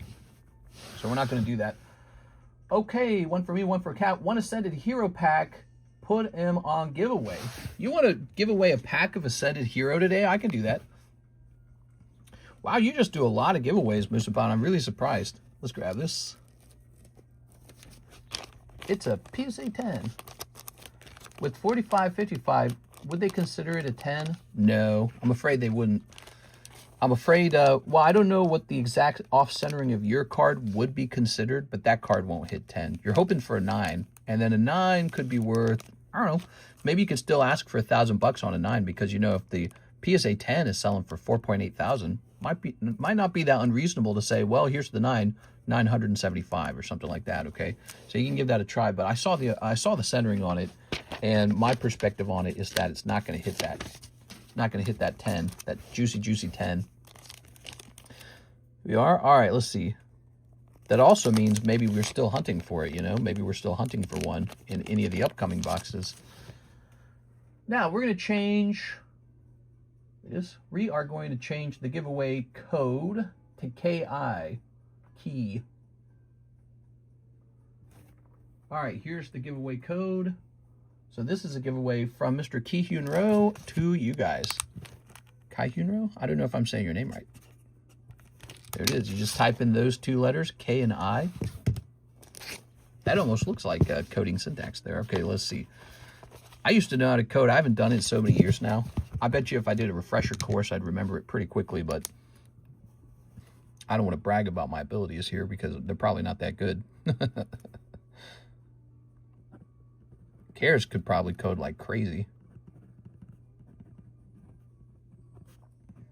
She said she has a job now where she doesn't even code that much. Now they just ask her to like watch over the coders and make decisions. Pretty neat. Guess that's what happens the better you get at it. At some point, you're making the decisions and not doing as much of the coding. All right, let's find out. So you had 704. You gave away $32 to Miss Kayla. You gave away $25 for memberships. And then you gave a $20 Ascended Heroes pack away, 781. You're kind of scaring me on these donations a little bit. I'll be honest, it scares me a little bit. Here it is. All right, 781. Tossing this over here. Now, let's jump back into the queue. It's 5:51 already. Wow, man, the time flies. It really does. We got an order here. Let's hit refresh. For Mr. We got an order here from Mr. Team Rocket Grunt. He says, would you buy back the completer coin for this amount? That's tempting. Let me go grab it. Where'd it go? You are offering me a buyback on the completer coin.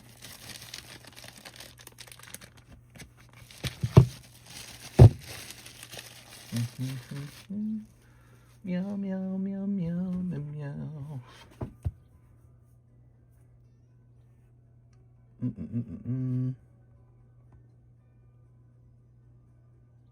Looks like it got pulled out of the box on 350. And which means, you know, what that means is that I'd given somebody whatever, like 350 in store credit on it when they re-rolled it.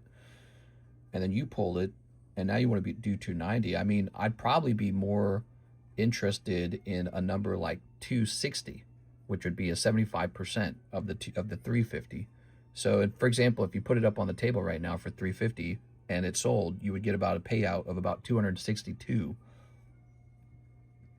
It's an interesting piece of silver because silver is not worth that much. Silver's not worth $290 for 2 ounces. Silver would be like $140 for 2 ounces. So in order to get that much money out of it, you have to convince people to buy the artwork. Let's see. So it's a little scarier than selling like bullion. Bullion sells very easily. Let's see. I'm just trying to decide.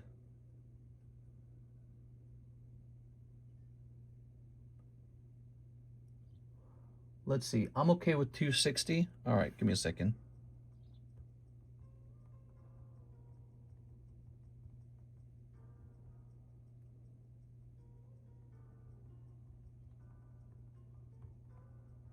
All right, 260 it is then, which is just like a consignment sale from the re-roll price. I'm not really supposed to be buying any silver back, but I've held these long enough. I might as well keep going a little longer. Okay. You could take that 260 and add it with some other dollars and try to buy a spawn that plasma freeze, man. Be like converting silver into a good Pokemon pack. Okay, there we go. The completer coin. Where's my baggie? Wait, actually, I think I just put it back in one of these.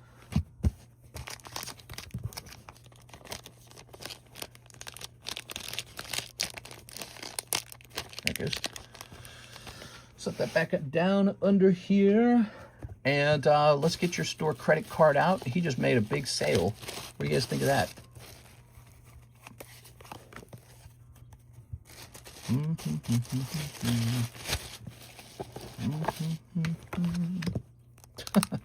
I just went negative 260 in the stream. Isn't that funny? Oh, well. All right, 260 it is. And let's go create a history, a receipt for it, okay? Gotta make a little receipt. All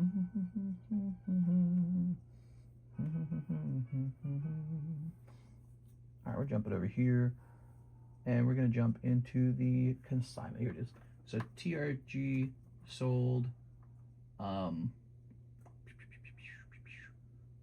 silver completer to me for 260. All right. So when I say you sold it to me, I mean that there's no consignment taken out of it because that was the final price. There it goes. Wow, you got a little bit of spend right now. What's up, Zard? You doing good? Let's start handing out this lovely Ascended Heroes pack. So this pack is being handed out by Mr. Musabat. Wow, Musabat.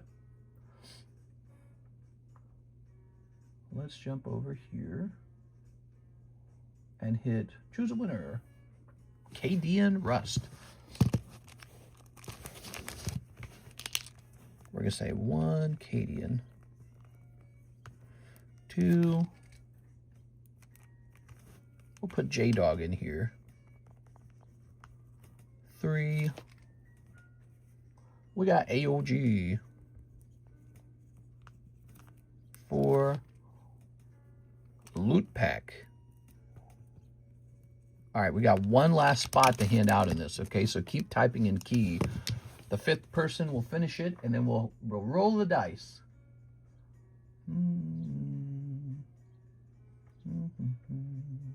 Actually, we'll bring it up to 6. Doesn't that make sense? Because there's a 6-sided die. So we'll bring it all the way up to 6. Now, I'm going to check over here for any other orders.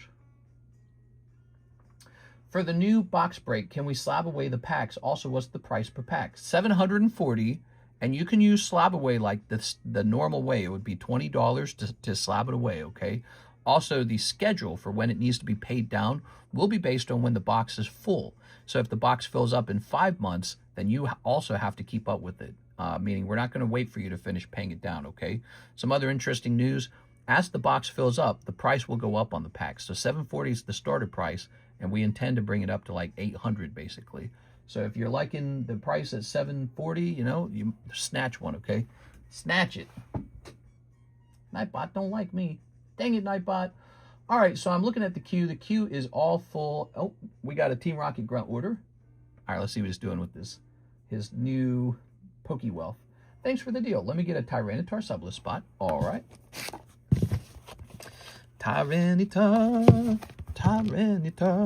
3 chances to get a spot in the Tyranitar Mega Break now, guys. So let me pull this to the front of the table, because this, just like the Gengar Break, is getting real close. This is now at 9 out of 12. Super close.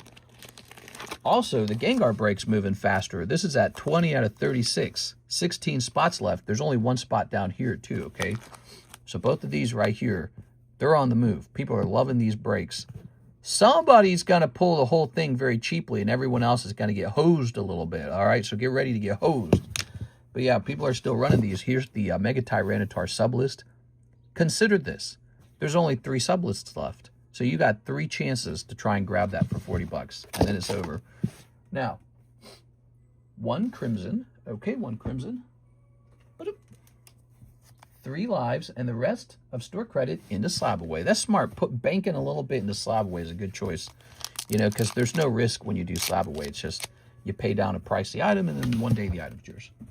Can you actually also throw me into the Gengar with some of the store credit? Yes, we can do that. You mean like the spot number 4 there? Is that what you mean?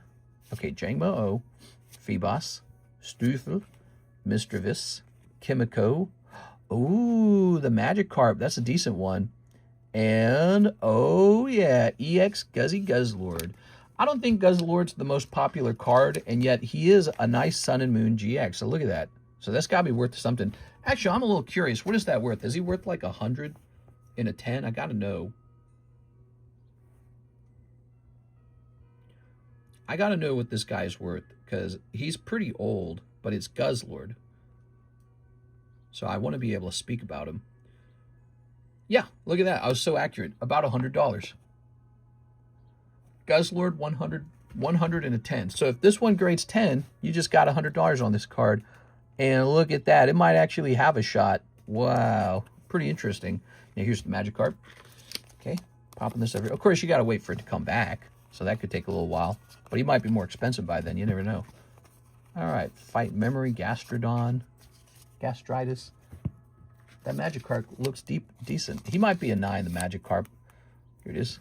He look a little thin on the right, sadly. Ooh, it's tough, man. It's tough to get those 10s. 10s are tough. Here's a Team Rocket Grunt baggie right here. Okay. Here you go, Mr. Team Rocket Grunt. Huh. Weird that that bag's sitting there and it's not in your box. Your box must be kind of full. All right. So, now let's see. 3 life customs and the rest is slab away. So we haven't done that yet. My luck's been, you know, your luck's good. You just pulled the Gengar. This the chase card. Well, no, I guess technically the Pikachu is the chase card, isn't it? The Gengar's the second best card. All right, let's see. So, 40 plus 32. So you've spent 72 minus 260. You have 188 remaining at this point. Now, is it that you wanted this here? The sublist. Okay, so minus 33. Okay, so you're going in here. We're going to run this in a second.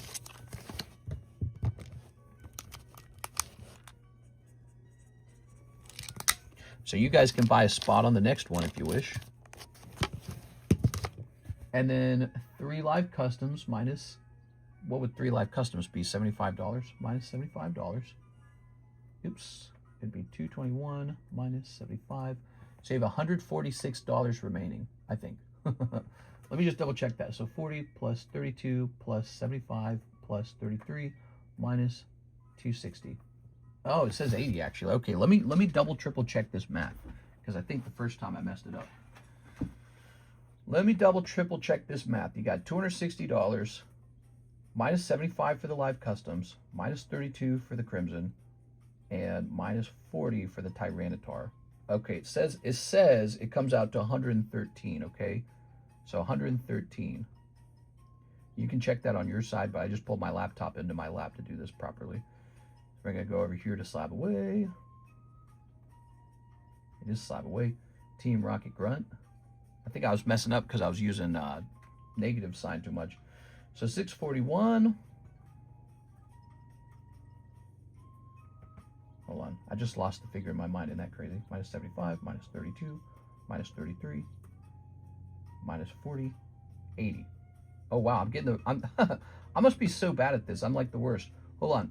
I just got another different figure from this. I'm going to write it out. Okay, you ready? Again, $260 is what you have. Minus 40 for the sub list. Minus 30 for the crimson. Minus 75 for the live customs. Minus 33 for the Gengar spot. 80. $80 is the answer. All right, there we go. So I was forgetting to add the thing you wanted extra. I was forgetting to add the sub list. Jesus, dude. All right, that's why the website's so good. So you currently have $641 on your slab away, and we're going to subtract $80 from that. 641 minus 80. 561. There we go. All right. And that's why I'm not in any math competitions. So, but let's finish the order, right? So you got this. We need to get you your 3 live customs. Let's get those 3 live customs for you now. Okay. We got a 1, 2, 3. A 1, 2, 3. Good luck. Boy, it'd be a big deal if you pulled something here. That'd be nice. Imagine you pulled a card and it was like $400. Ooh, that's kind of cool, actually. An XY era holo. I don't remember putting that. Ooh. And there's a card. All right, you're doing good, apparently. You're doing good. You only need to get more than 75, to be honest.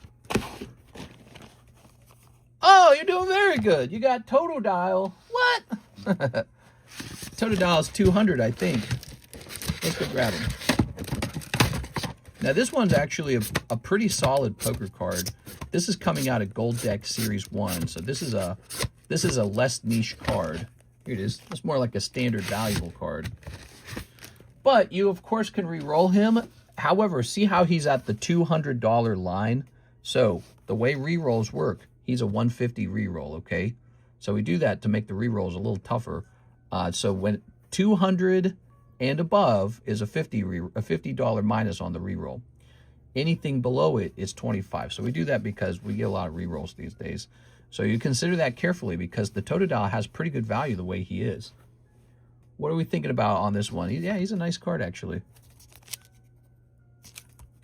This, not bad. Because you sold me the coin for $260 and there's Totodile for $200.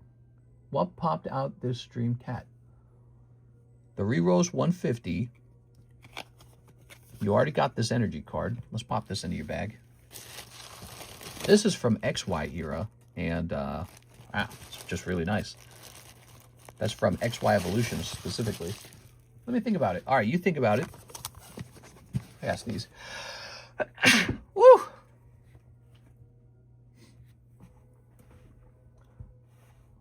Okay. So 3 life custom, the rest of store credit and slab away. Let's go ahead and run the sub list.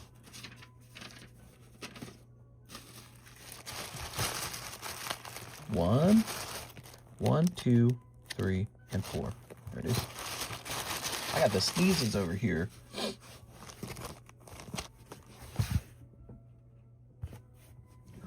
All right, we got win. 2. Well, that Totodile, there's been reverse Gengar Gyarados and some nice anime cards. That reminds me, when he pulled the reverse holo Gengar, we never clipped it. We gotta clip it. That reminds me, we gotta clip that bad boy. We're gonna go over here to stream clips, and we're going to say Gengar reverse from Crimson sometime before 1:47 key Yoon row order. All right. And, you know, I need to start talking to Mike's side about the design or the style of the August recap.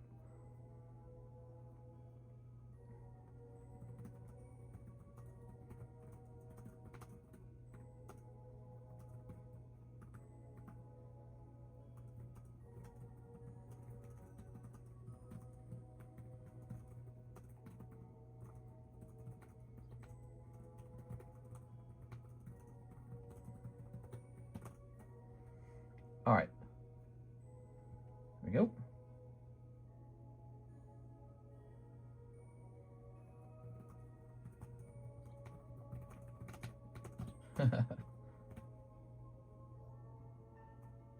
All right, and went ahead and answered a message there at the same time. You 3D print magician? Just created a new slab protector. It weighs 7 pounds. I'll just keep it, mister. Can you place it in consignment? Yes.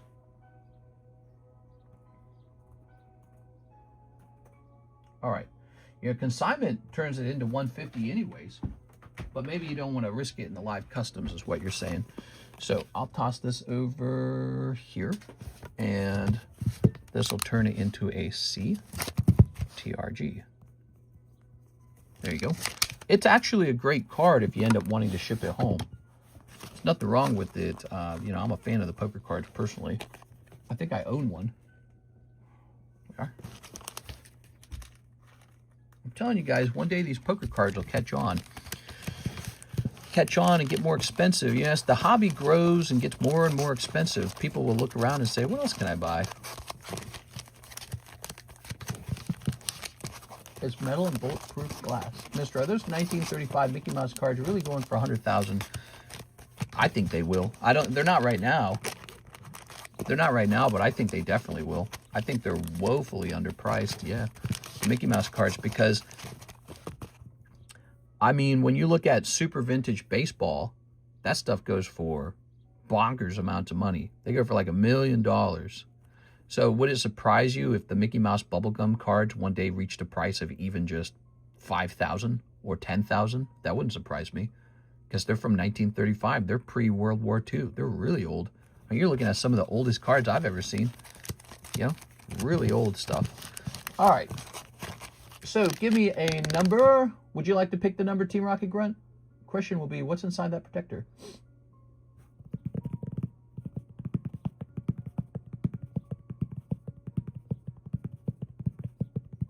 Ivan says 2, 1, 2. All right, we let Ivan decide.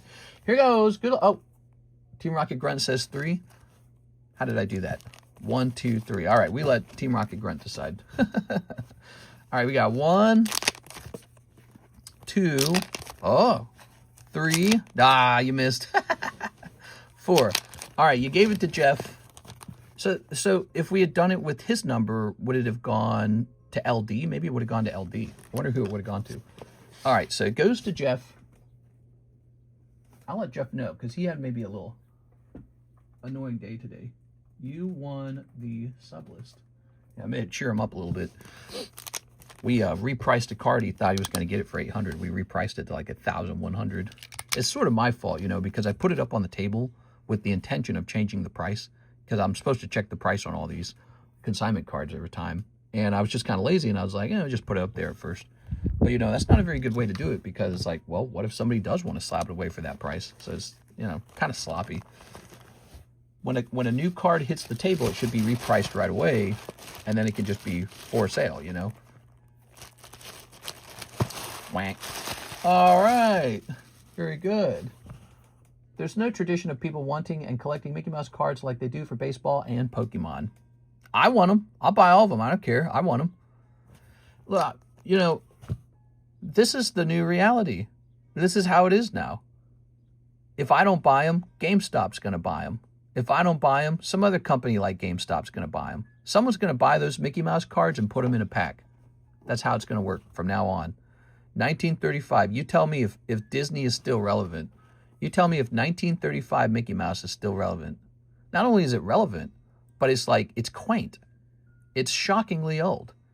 It's multi-generational. Like the people who were there for those cards, they're gone. So it's almost insane. And it's one of the easiest bets I think I've ever made of a card that's going to go up in price. This bread card is from 1937. You don't think that that could turn into good content? Of course it's going to be good content. Look at this. The new Mayor's Loaf. Scalloped crab, shrimp, or lobster. That's so quaint. It's so strange. And the Junkosa cards, did you know I got yet another offer on them? And I won't, maybe I should disclose it. But because right now there's people making offers on it. But I got a rather high offer on my entire Junkosa collection. And then I had a guy who wanted just 1 or 2 cards from the Junkosa collection. And the per card price he was offering was ridiculous. He was offering an extremely high price. But then I'd have to break the collection up. He wanted 2 cards.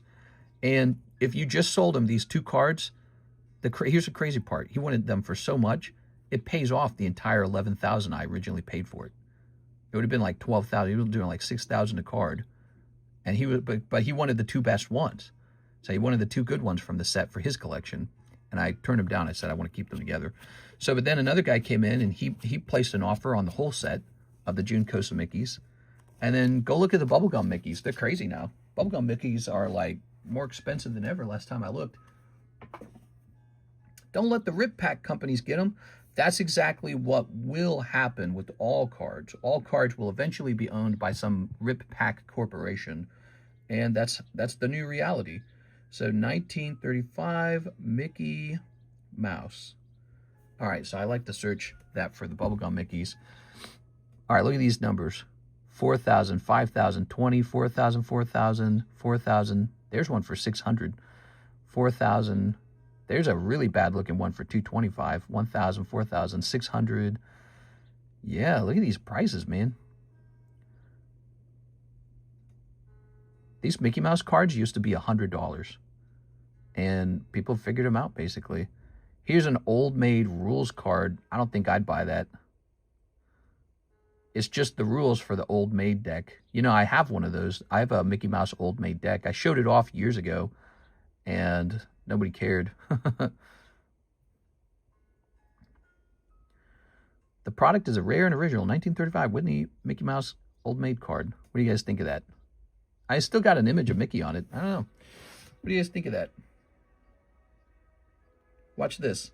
It's gone. I just bought it. So it's $100. So to get my money back, I only have to sell it for $120. And so it's almost not a risk at all. But we'll play around with that. We'll show it off. People want to see stuff like that. We'll bring it over here and see it in person. And but let me show you guys something. If Disney adults take out their 401k for Disney passes, they'll buy these. Yeah, I actually agree with this assessment. So stay tuned. I know I have more orders to take care of, but watch this. And maybe this is a good clip for Mr. Mike's side. All right. Now, I showed this off like 3 years ago, and I don't think anybody cared. I don't think anyone cared at all. That's Mickey Mouse Old Maid. That's 1935 Whitman Old Maid. Wow, isn't that cool? You get to see this all the way in 2026.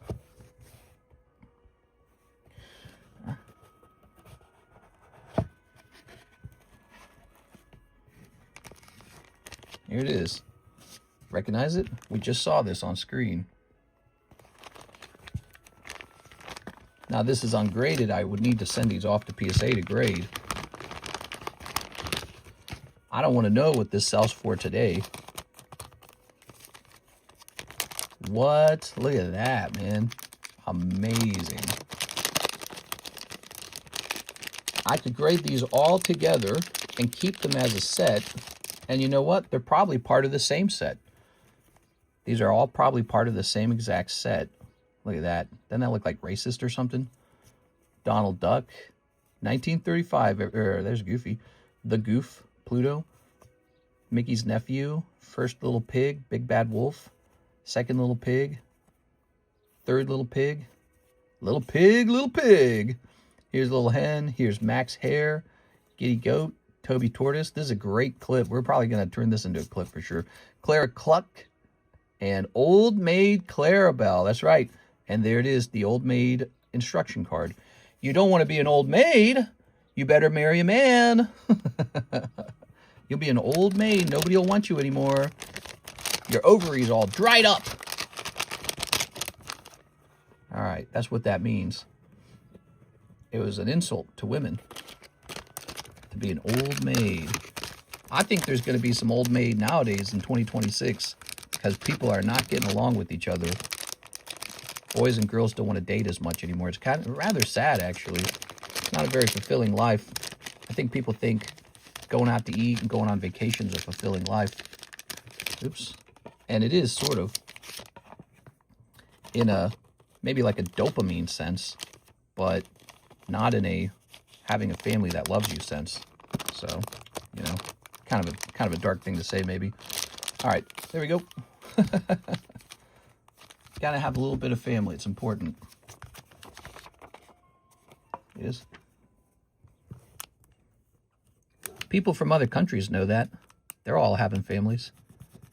First world country people or people from like, I don't know, like really rich areas, they don't want to have any kids anymore. Strange. Then I guess ultimately it won't matter in the long run. The long run, they will disappear genetically, and then the people who wanted to have kids will still be around. And then it probably won't even be a subject at some point. No one will talk about it. Or maybe they will. I don't know. Maybe it's always a problem. There it is, Mickey Mouse. It's a genetic concept. Look at that. So crazy. Surprised you haven't sleeved them yet. Crazy that those cards survived World War II. Well, I'm sure they were here in America. We didn't get bombed. Well, Pearl Harbor got bombed. Old Maid Mickey Mouse. Family spent an average $10,000 for their Disney trip. LGBTQ RSTUV can't make babies turns it into a vampiric system. Disney adults refinanced their homes just to cry in front of a teenager wearing a goofy costume. On a second thought, I definitely can see this going up. Hell yeah, I can see them going up. I like them. I might just keep them. I mean, all they have to do is perform well. All they have to do is perform well as a content machine, and then you've got something great on your hands, you know? You got something worth showing off. They're fun to look at. That's all that matters.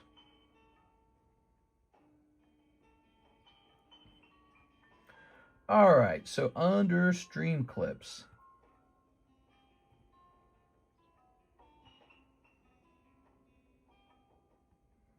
We're going to say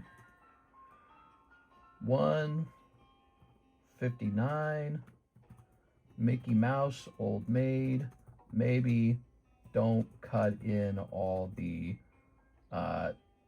sad stuff. Yeah. Kirsten and I are struggling to have a kid, so we know it's not easy to have a kid in general. Okay.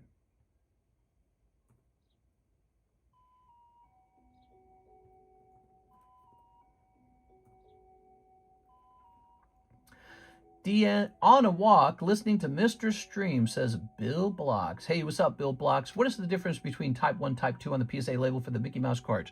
So for some strange reason, people pay more for the Type 1s. I don't get it. I've asked people. So I had a guy, and he came in, and he asked for Type 1s. And I said, why do people pay so much more for Type 1s? He didn't really have an answer. His answer was something like, well, maybe they were printed first. That was the answer. And we don't know. What do we know about these cards from 1935? So the way I look at it, I don't judge it if it's Type 1 or Type 2 when it comes to buying them. The one that I want to pay more money for is the one that has Mickey, Minnie, and Pluto on it. It's got to have the main characters, because there's some Type 1s that don't have the main characters on it. So who cares about those? So I'm looking for the main characters, especially Mickey Mouse. It can be like Mickey and Pluto or Mickey and Minnie. Even better if all three of them. I'm also looking for brightness. The colors faded on those cards very badly over 100 years. So bright colored cards matter. And then I'm looking for good artworks, like really distinctive artworks, because some of them have just much better artworks than others. Like, let's try this again. PSA Mickey Mouse. I'll show you an example. So I don't necessarily agree with this concept that the best card is, you know, like it's Type 1 or it's Type 2 or whatever. And the market pretty much is being made up as we go for these cards. Like there's nothing that's There's nothing so strong in the market yet that decides the value of anything. But let me show you an example of a great card. So I like this one a lot right here. This one right here, the line is busy, type 2. This is actually a type 2 card. And it still says 1935. They all say 1935. But look at what's going on. We got a brightly colored Mickey, nice and red here, nice green, nice yellow. The boat's nice and brown. The water's blue. The trees are green. So very little fade here. You got the line is busy. Minnie's looking good. He's looking good. And he's got this cool fish coming out. Here's a nice high grade on it too, which is kind of surprising. It's hard to get those high grades. So this is an excellent, excellent copy of a bubblegum Mickey Mouse card. Between the high grade, the bright colors, the sharp corners, and the fantastic visual, I don't think it matters that it's type 1. What matters is that the card itself is very, you know, the image is energetic and exciting, and it's like the Snap Mickey Mouse too, right? There's Snap Mickey Mouse somewhere. Let's see. It's a Snap, right? Let me try searching Snap. It's a Snap is one of my favorite artworks, and I think it's actually a type 2 as well. Let's see. It's a Snap. I don't see one. So there might not be one for sale, but It's a Snap is one of my favorite cards from the collection because it features Mario and Pluto posing together for like a selfie, a 1935 selfie. Pretty amazing. All right, let's get back to the queue. I'm so sorry for making you guys wait so long. Let's get back to the queue. Cadian says, check Discord. Let me see what he's saying in Discord real fast. Mr. Type 1 cards were the first 24 cards only. All cards come Type 2. It had to do with the back and bottom front. So, okay, hold on. So he's saying Type 1. So, okay, so watch this. So he's showing it off a little bit here. Those are both Mickeys, right? Same deal. But look, this one says Type 1, and this one says Type 2. Okay, so now we understand. So Type 1 is almost considered like, maybe like first edition or something like that. I get it then. It makes a little more sense then. But they were all saying 1935, to be honest. So you're really talking about a pretty, in my opinion, a pretty insignificant difference between them. Let's see. Type 1 cards were the first 24 cards only. All cards come Type 2. It had to do with the back and bottom of the front. Yeah, I mean, it's the same deal. So they all say 1935, according to PSA. So it's like they're all printed in the same year. I feel like there's so few of them, and they're so very rare, that, you know, the concern between Type 1 and Type 2 doesn't, it doesn't, like, excite me personally as the buyer. Like, I don't really care. Like, they're all still 100 years old. As the buyer, I see them that way. But you never know. I mean, people really, they really care sometimes about that kind of stuff, and it always surprises me that people care about that stuff. Because I've been buying these. I've had a lot of Type 1s. I've had a lot of Type 2s, and it just about makes no difference to me. Let's see. I wonder how the graders can tell the difference. I guess there's some slight difference between them. What's this one say? Wow, that's a label that doesn't look right. All right. Oops. Check Discord. I sent you 2 DM on Discord. All right, let me go grab that. Let me grab this. Ivan says, Mickey Old Maid PSA 6. Yeah, that's kind of a high grade on that. That's not bad. Horace, the horse collar, and PSA 5. The problem with those two is they're not Mickey. So they're, you know, the one that we snatched real fast, that one was, the rule book has Mickey on the front. We are. You're funny, Mr. Ivan. He likes to, you can tell Ivan's got a lot of passion for the collections as well. All right, so let me get to the, we're not working on the line. We need to work on the line. The line is busy. Here's Chris Abruzzo. He's waiting 26 minutes. He says, slab away, 2 packs plus 1 mega sub. I can only do 1 pack, okay? 1 pack at a time, Mr. Chris. 1 pack at a time, okay? Slab away, 1 pack plus 1 mega sub list. Rest toward box break, slab away. Okay, so wait a second. If you've already got a slab away, you got to finish that one first. So let me take a look here, Chris. Wait, we got a little bit of rules to slab away, right? 1 at a time. And let's jump over here to slab away. My bad, dude. So it's just 1 at a time, and we do it that way so that you can't just bundle everything together and take like $1,000 together. Chris Abruzzo, you've got Ancient Origins Primal Groudon. Ah, I remember this now. All right, let me take a think about that. 1 mega sublist. Let me start by getting you on the mega sublist. Let's start there, okay? So we can get you right here on that mega sublist. Okay, that part's easy.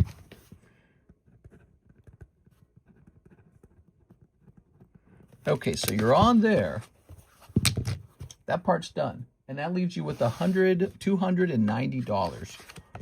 Now, I need you to make a choice on what to do with that because I can only do one slab away at a time for you, okay? CASHAPP, $290. There we are. I haven't applied it to the Groudon, because what you could do is you could just buy a spot in the actual. The reason for that is you can buy a spot in that plasma freeze right now. You can put some money together by next week and just buy a spot. Let's get this real fast. The answer to the joke is on the back of type 1. The answer to type 2 are on different cards. We're going to say plasma freeze. And it's going to be 740 for now. And this is like the pre-list. So we got 1, 2, 3, 4, 5, 6, 7, 8, 9, 10, 11, 12, 13, 14, 15, 16, 17, 18, 19. Okay, y'all posted the slab protector. This is going to be 20, 21, 22, 23.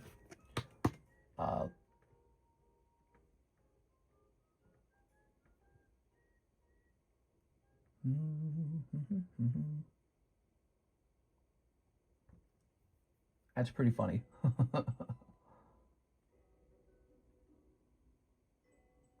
All right, so 23, 24, 25, 26, 27, 28, 29, 30, 31, 32, 33, 34, 35, 36. All right. So is Chris watching? I don't know if he's watching. I hope he was, but he might have stepped away. And he's got a slab away. Let me go take a look at this slab away. So just one at a time, okay? Let's take a look at that slab away. I think in the past we've been desperate to move some box breaks, and so we've had specialty rules like, well, for this box break, we'll let you have it one. You can have a slab away slab, and you have a slab away booster pack, and we were doing that back then to help that box look full. That was basically it. But that was a specialty rule. The general rule for slab away is one item at a time, and then this one's from February. Let's see.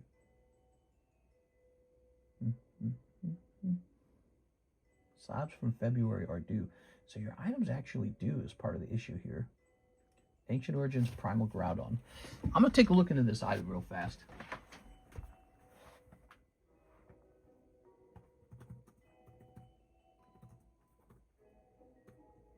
He's got a special case. All right, let's see what's going on with this. Yeah, let's see.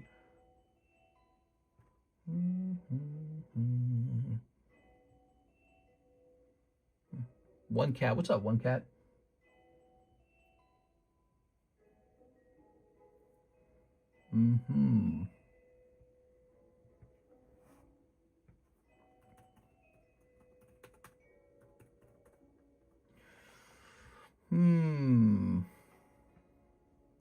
What to do?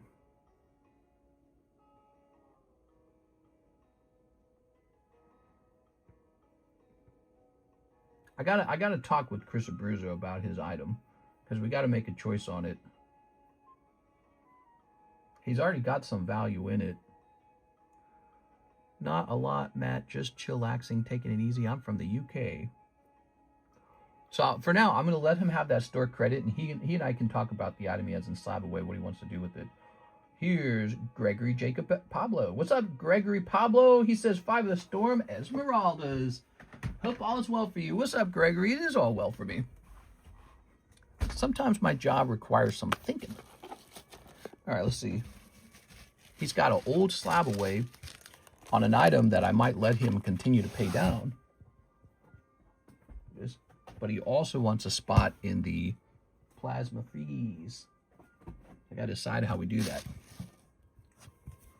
I've been buying a few decks of 1935 Disney Shuffle Symphonies. There's similar to Old Mate cards. What? You funny man. All right, there we go. Okay. Grabbing all these. Pulling this up. Pulling that over. 1, 2, 3, 4, 5. Whoa. Setting that there.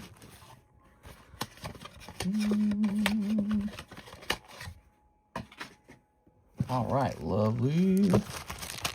So we got these, what's it say, trade? We got these 5 packs for our friend, Mr. Gregory. How's it going, Gregory?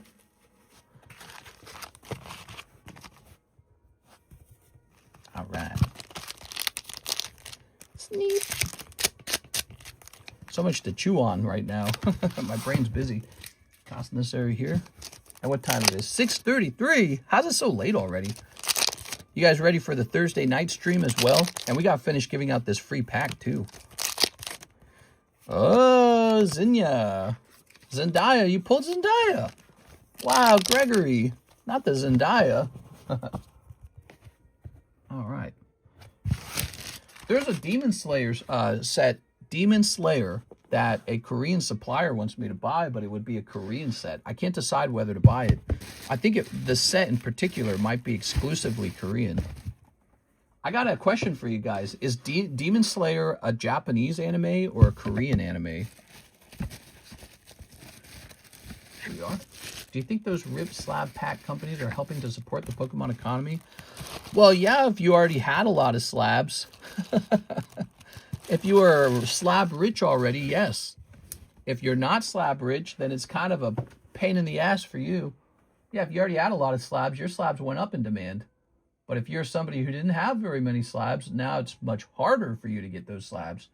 All right, 5 of the STO1s, Nicholas Williams. Japanese. Ooh, okay, so then why would it be printed in Korean? 1, 2, 3, 4, 5. Makes me wonder if there's a Japanese version of the set, or if maybe the producer of the card set is just a Korean producer. See, I hesitated to buy it because I didn't know if it made sense to buy it in Korean. Yeah, when we buy something like Solo Leveling, that makes sense. Okay, and we'll grab this. Look at this. We got that Pikachu break getting closer, guys. 20 out of 36 for the Pikachu break. Oh! We finished the Pikachu break, but we didn't actually hand the spot over to Jeff. I'm so goofy. There it goes. Look at us, man. We got so much going on. We didn't finish it. There it goes. And also, did we write it down that Jeffy Weffy won? Of course not. So let me do that. I got this. Sublist, Pikachu, Gengar, Jeff, sometime before 2:15. So busy, so easy to get distracted. I looked at it and I saw the old sub list and I said, oh shoot, we didn't finish the sub list. We got to finish writing all the stuff down. So this shall say sub list 33. That just looks so bad. Come on, we can make it look better than that. 33. Okay, then 1, 2, 3, 4. So that's running again. This is up to 21. Holy, dude. 21 out of 36 already. Crazy. It's officially crunch time for both the Mega Tyranitar and the Pikachu Gengar. We're in the last half of their breaks. Majin Buu, this guy. Crazy guy. Ooh, he's got an earring. It's Vegeta. Okay. God, I love Vegeta. He's such a good character. I'll subscribe. You're subscribing? I've shared your live, and if you're wondering, my name stands for one card at a time. I do Pokemon like. I peace. Nice, dude. No, you only messaged Jeff. I think I messaged Jeff. I think that's what I did. I heard Gary Vee talk about them saying they give a good foundation for Pokemon as they will always be buying slabs. Yeah, they will always be buying slabs. They're looking for cheap, good inventory, and so Pokemon will never fall below a certain price. But it's not just Pokemon, the natural extension of that. So basically, all these slab companies act as online casinos. That's what they are, right? They're online gambling. And, you know, and they found a loophole where they can just open up an online casino and there's no government regulation that stops them. So they're very happy with this. Kind of like Pachinko in Japan or something like that, right? Ooh, R-Star. Looks so cool, man. Nicholas Williams. Ooh. So they found a way to do that. And now, but the only thing is they got to buy up slabs in order to keep this machine running. So, and this is true for collectors at that host vending shops in the collecticons. This is true for rip and shippers like myself. This is true for long-term holders, hodlers like myself, and maybe some of you guys. And so the demand for the slabs is higher than ever, and everyone's playing a game to see who can control, you know, something that's rare and something that catches attention. And you could argue it's all in a big bubble, and maybe it is, but the question is, why do people keep opening this stuff? Why do people keep opening mystery packs? Why do people keep joining breaks? Well, it's because people genuinely enjoy collecting. Collecting is a human behavior. It's really nice. You know, if we weren't collecting Pokemon, we would be collecting Mona Lisa. We would be collecting, you know, maybe modern art or something like that. Maybe we'd be collecting old art. We'd be collecting old vehicles or whatever it is. But everybody collected something at some point. You know, like if you look at old history museums, people used to collect gems. They put them in a crown. They put them in an egg or something like that. And then they say, I got all the pretty gems. And so that doesn't really work, though, for the average consumer. Like, we can't collect gold. Well, we can buy like gold coins. But I'm saying, like, we can't collect giant natural gold nuggets. We can't collect giant natural diamonds. We can't collect a crown full of the crown jewels. So that's beyond us. So, you know, cards kind of become the replacement for that. So instead of going to the museum now, you can look at your own personal collection in your bedroom. And that's just, it makes sense. It's like it's a product that humans want. We're like birds. We like shiny things. All right, Mr. Nicholas Williams, let's go find your bag. So, you know, so these online gambling companies have figured that out. And they said, all right, well, let's make these mystery slab packs. And so they're probably making millions right now. That's the truth. They're making millions off of the same way Pokemon makes millions. You know, I don't want to judge too harsh here because remember, before the online companies found out they could do that with slabs, Pokemon had already figured out it could do that with booster packs, right? So let's not be too hasty to judge because Pokemon's been making billions of dollars selling gambles, which are booster packs, basically to kids. I mean, when I was a kid, I opened Team Rocket Pack and you pulled Dark Charizard, and it was like a big deal, right? It's like, wow, man, this guy got Dark Charizard. Well, that's a gamble. It's an RNG mechanic, if you wish. You could call it an RNG mechanic. It's a surprise box with RNG mechanics. So they sell surprise boxes with RNG mechanics, aka the slot machine. And adults love it. Well, guess what? Kids love it too. So it's like it's something in our nature to enjoy RNG, to enjoy surprises, to enjoy finding something rare, to enjoy finding something that we think is valuable, that taps into some human nature of ours. And in the past, you used to do that by finding gold and diamonds. Now we've created commercial, artificial RNG, and this has eventually evolved into, you know, like Pikachu's evolving. It's evolved into these companies hosting casinos for already pulled cards, secondhand market. And that's probably not going away for the same reason that the card hobbies have never gone away. Pokemon's always just sort of been around selling Pokemon cards. It's become a big deal lately. And I think part of that is people buying back their childhoods. But yeah, I think also it's people realizing that, hey, this is actually really fun and enjoyable to do with our free time. And it's like people need something to do. What did you do before this point? Play video games? Netflix, maybe go to amusement parks and go to the bar, like, you know, now you have another activity. You can go to a collecticon, you can open packs together on camera, you can open packs with family and friends at home, you can trade cards with people. That's what we did as kids, and it was really fun. It's just popular again. How close are we to finishing the mega sub list? We're on a new mega sub list.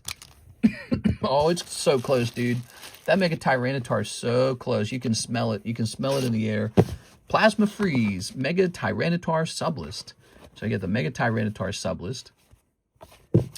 And, wow, already 3 people on it. Talking to Gary V, will you stock his V-Friends for the laws? I don't know. I guess we could do it for the laws. I don't know. I'm not super excited for that one. Nicholas Williams. I'm going to let your order here, Nicholas, be the last one on the ZELLE giveaway. So you are number 20, Mr. Nicholas Williams.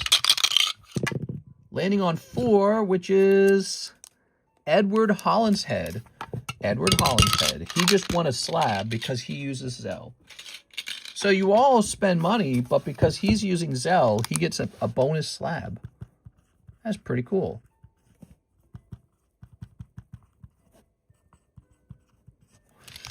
Okay, and I'm going to go mark that down in the breaks channel. ZELLE giveaway, Edward Hollins. This was around 2/22. Good. That goes to my side. Oh, my ear's ringing.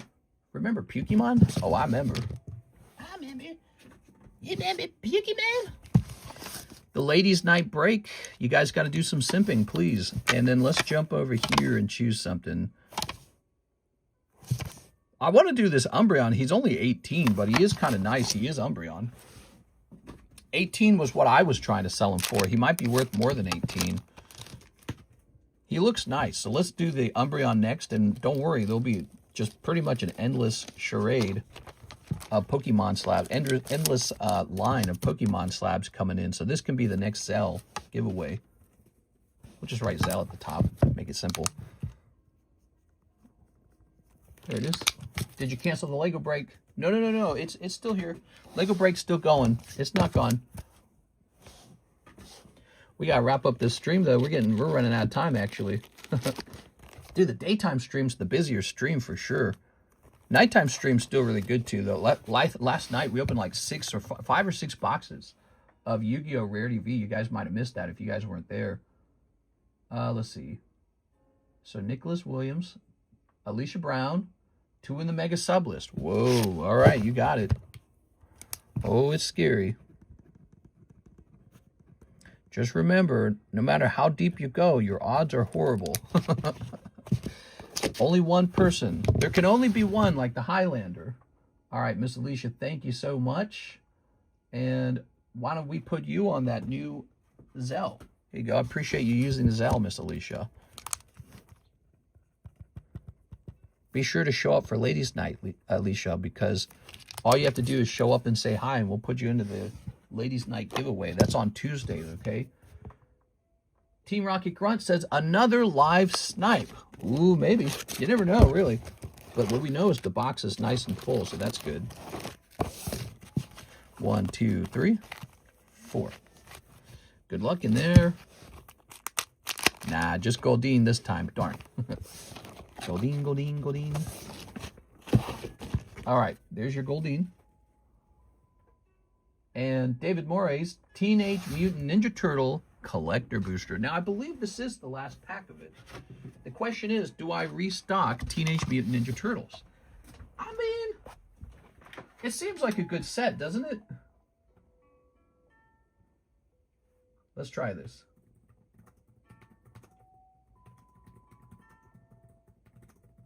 Seems too early to take it off the menu, don't you guys think?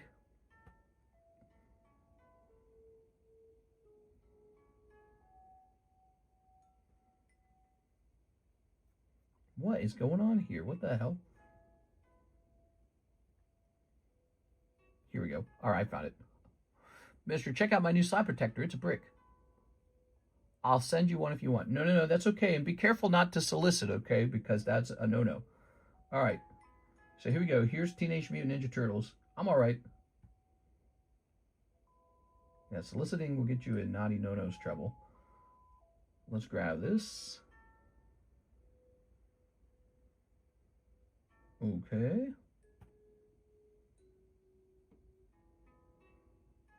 All right. Very good. All right. I'm not selling them. Go ahead and log in here. Just the nature of how things are, you know. 1 second you're not selling them. The next second someone's saying, oh, I'll give you money. And then it's like all of a sudden you are selling them. It's just kind of how it works, you know. All right, so we'll say divided by this number. So let's go ahead and place this order.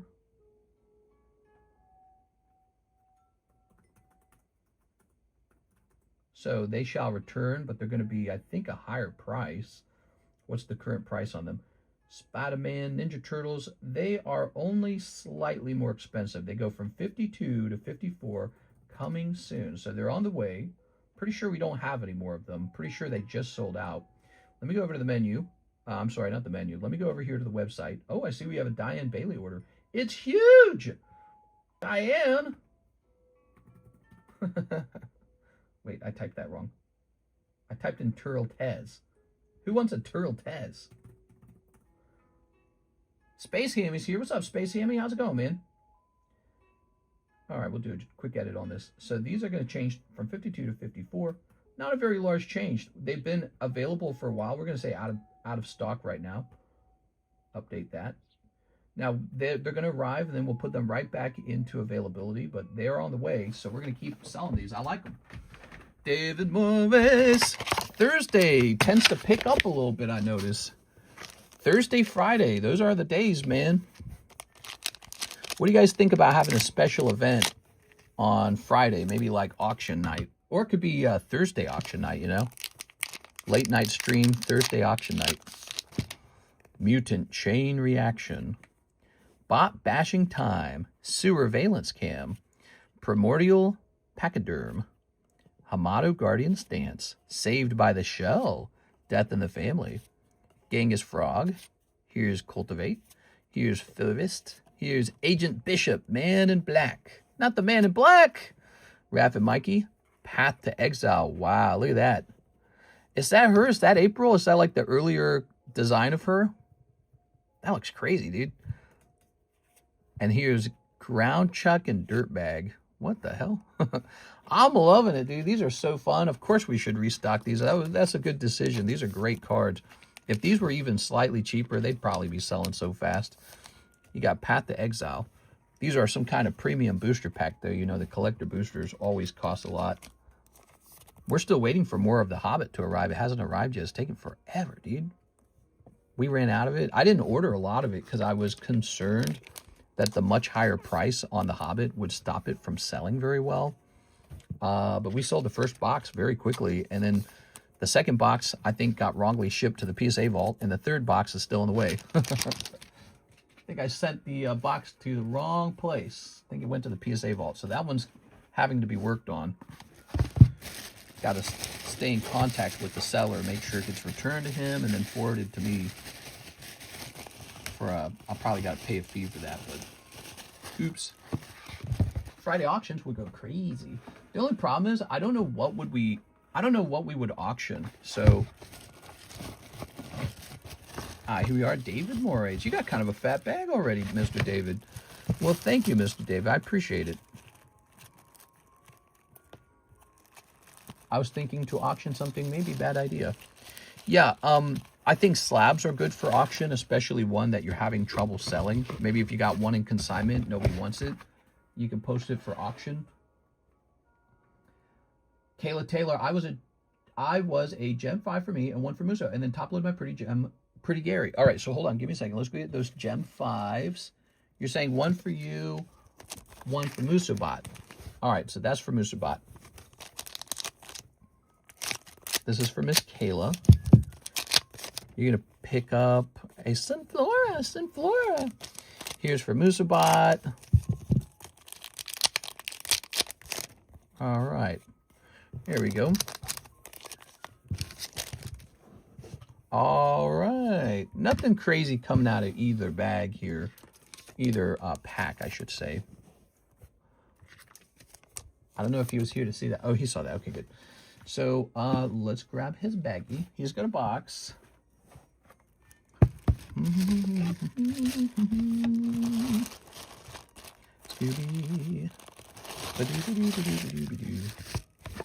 I've heard this song like 5 trillion times, dude.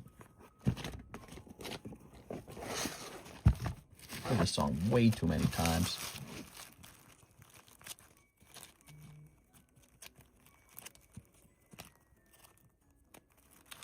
Where the heck did he go? Excuse me. Let's see. Ah, there's the Gyarados. Good sir. auction the Chinese packs. Chinese packs. You mean like 151 surprise? No, I would never do that. Those are long-term holds. That's like quality product. Something I would auction, definitely like an awkward slab that's doesn't have a very well standardized price, so no one's really sure what it's truly worth. That would be an example of a card to auction. Okay, Gyarados. All right.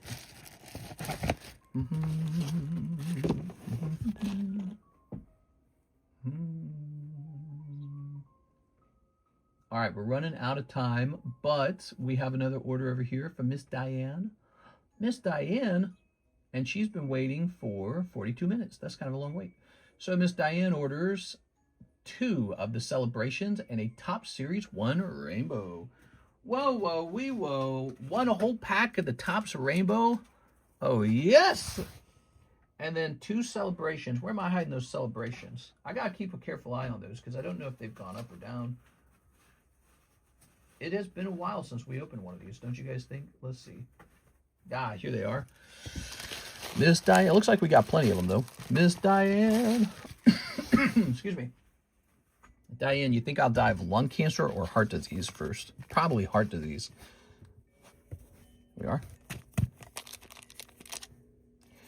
We'll start with these celebrations from 5 years ago. Mr. Read my message, says Ryan. Ryan says, could I set up a gym break on a pack, like Topps, for example, or even a slab if it just depends? Yeah, so you can do that. And if somebody joins you, that's good. But you might have trouble getting people to join you if you pick something too difficult, okay? And yeah, you can pick probably a pack to do that. The rule is it has to cost more than $40, though. So that's kind of the rule, okay? Here we are. You like the gym breaks? Here's Xerneas, Kyogre. Here comes Team Sprocket and Mew. Okay, you got some lovely hollows. These hollows, of course, are all pretty meaningful because if any of those can grade 10, they're now expensive. They used to be cheap. They're now expensive. Here comes Team Rocket. And then here's pack number 2. We've got, Lugia. Lugia, Ho-Oh, Reshiram, Solgaleo. Okay, so like I was saying, even this Lugia, if it were just grade 10 for some reason, that's an expensive Lugia. All right, there you go. Now, is she watching? Is Miss Diane here? I don't want her to miss it. I know you had to wait a little while for your turn. We were weirdly busy today, man. All right. We got her rainbow pack. Hoping she sees the rainbow pack. Oh, nice. Okay, so here goes. Rainbow pack time. Maybe a Charizard in here. 1 Charizard coming right up. 1 Bellsprout coming right up. All right, you got Bellsprout. Maybe there's a non-hollow Charizard. So we'll just go ahead and grab these here. What's really good about these packs is there's absolutely no stickiness on these commons. It's really crazy. And now, the rainbow will have a little bit of stickiness, but some of them have been coming undone so well that they're like clean, you know? So we're hoping that's yours right now. I'm being gentle with it. I'm not applying too much pressure here. Kind of just want it to come right off. I mean, look at the center. That's pretty clean. You got to admit, that looks really good. But I'm looking at the side here, so you got a problem right there on this corner here and up here. Man, it's so hard to get 10s on those. It's so hard to get 10s on rainbows. It's why you never see them for sale. You ever see a rainbow Topps 10 for sale? I don't. I look all the time. They're so very hard to find. Here it is. So your card came undone really nice, actually. And if we run into a Charizard, we hope for the same thing. We hope for him to just kind of come unstuck really, really, really easily. But he's got to have clean edges. So difficult, man. Okay, well, that was the practice card. That was Bellsprout. The next one's Charizard. This is like a cat hair. Get this cat hair out of here.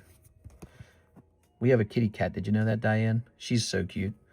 It's a little black kitty. She never grew very large. We thought she had like big paws when she was a little kitten. She had like these big paws and she would like stumble about on them. So we thought she was going to turn into a big cat. She didn't. She stayed really small, actually. And she's just absolutely ferocious. She has like a crazy play drive. All right, so here's Jessie. Now you get to look at your commons, and the commons are doing very well. They don't stick. So Jessie, Gary Oak, Professor Machamp, Persian, Venonat. We're looking for Charizard, Nidorino, and Ash Ketchum. Ash Ketchum's actually pretty nice. Ah, maybe that's your little... Is that extra on this card, or is this card also struggling? I can't tell, actually. So that must have been... The Bellsprout did that to the Ash. Man, that's rough. That's why I couldn't give this box an A, unfortunately. But, you know, we've had some that came apart that look almost... You know, they look really nice. The Bellsprout was maybe a little stickier than the other one. Here's Venonat. Yeah, we've had some that come apart really, really nice. Here's the Persian. It's always the edges, man. Machamp. This Machamp looks really cool. So these are all also gradable, and they're in pretty nice condition.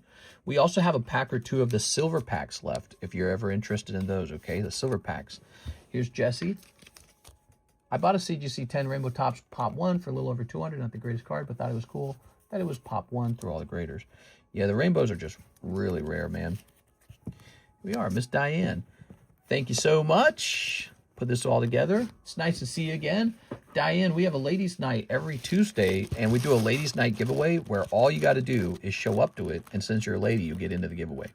So be sure to hit us up on Tuesdays. That's the daytime and the nighttime stream on Tuesdays. All you got to do is stop in and say hi. Thanks. Always take a chance with those packs. I'm in love with them, too. I love Topps cards. Topps cards and poker cards and, you know, Merlin cards and, excuse me, and anything that's just kind of interesting or weird or different, you know, like film frames, Hanafudas, Tarukas, Torokarutas. All right, let's see what's next. All the interesting stuff. Heavy Kennison is here. He says, a Dragon Ball booster, a Crimson Invasion, and 2 of the old Teenage Mutant Ninja Turtles. These Topps cards are getting gobbled up on the internet, so I probably need to take a look at these too, to be honest with you guys. I need to take a look at these and see if they've changed. We were kind of surprised to discover that the Simpsons were now selling for almost double price. So let's take a quick look at the Ninja Turtles before I sell out of those two, because we don't have a lot of them, to be honest. They're good, man. They come out looking real nice. Topps, Ninja. You used to be able to restock those really cheap. They didn't cost like an arm and a leg. But let's see what's going on with them now. It looks to me like the Ninja Turtle packs might be all right. Let's see about this.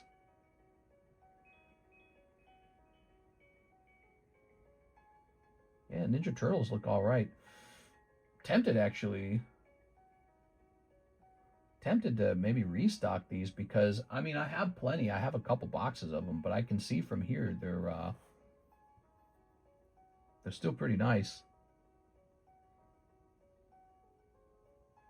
Boy, these old Ninja Turtles are not, they're just not cheap, man. What is this? 1990, 1989. So there was a second series for Ninja Turtles? Huh. Wonder if that's worth opening. We don't try enough new stuff, you know. We ought to try some new stuff.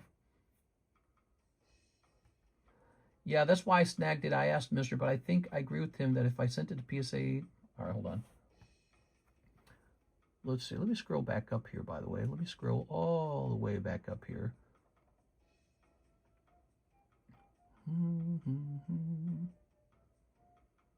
Ba-doo-ba-doo-ba-doo-ba-doo. Okay, let me see.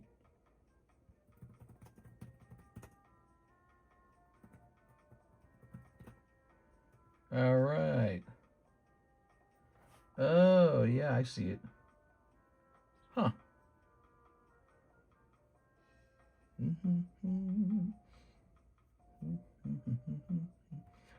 I'm looking up that comment from Mr. JC.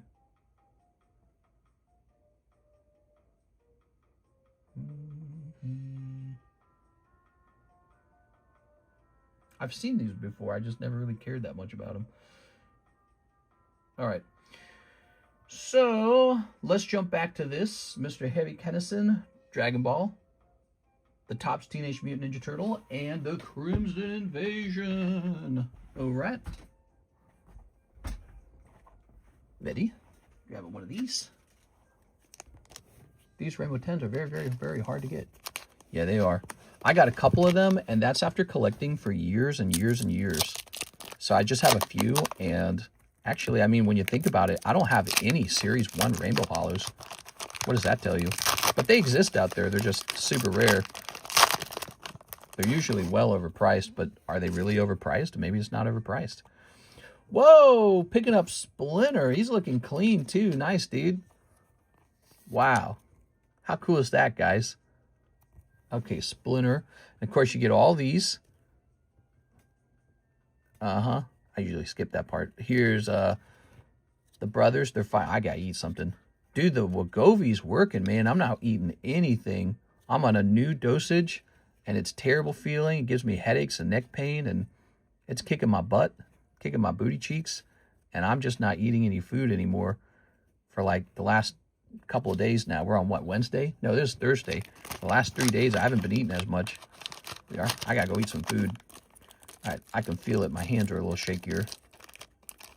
All right. It's so weird because you can eat something sweet like a candy, and it's like it doesn't digest the candy. It's like you get no benefit from it.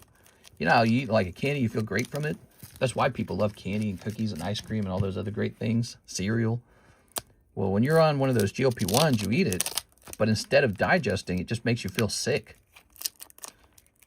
So you don't get any benefit from that. Almost the only thing I can stand to eat when the shot is strong, which is always stronger at the beginning, the only thing I can manage to eat is like beef jerky.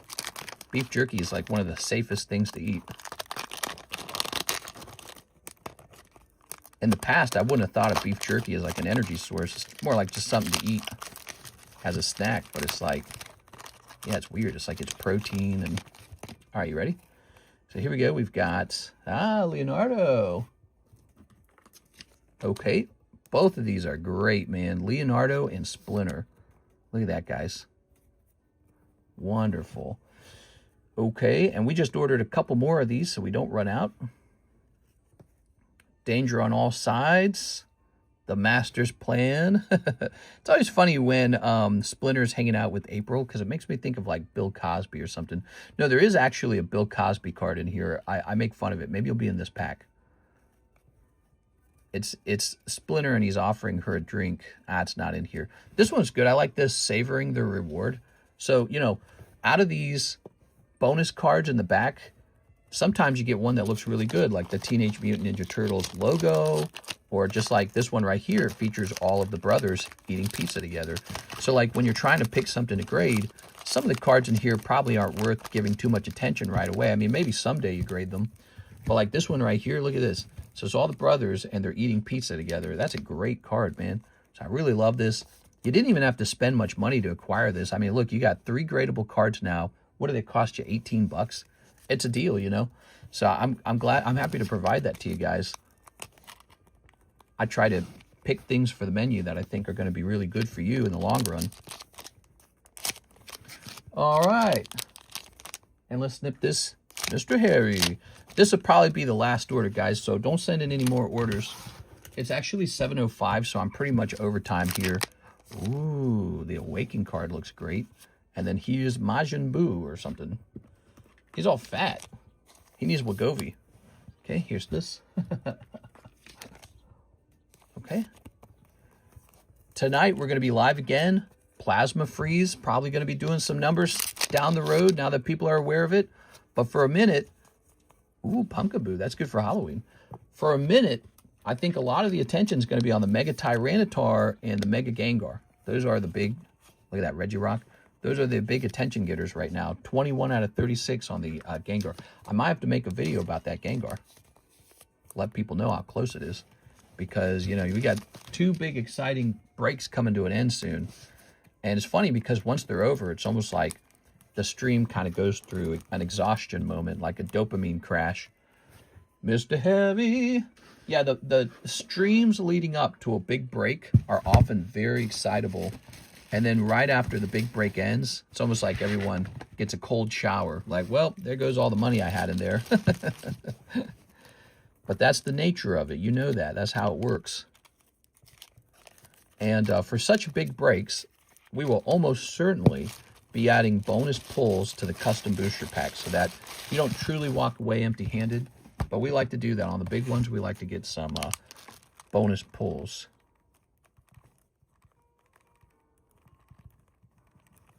Okay, Mr. Harry Kennison. All right. Popping this up here.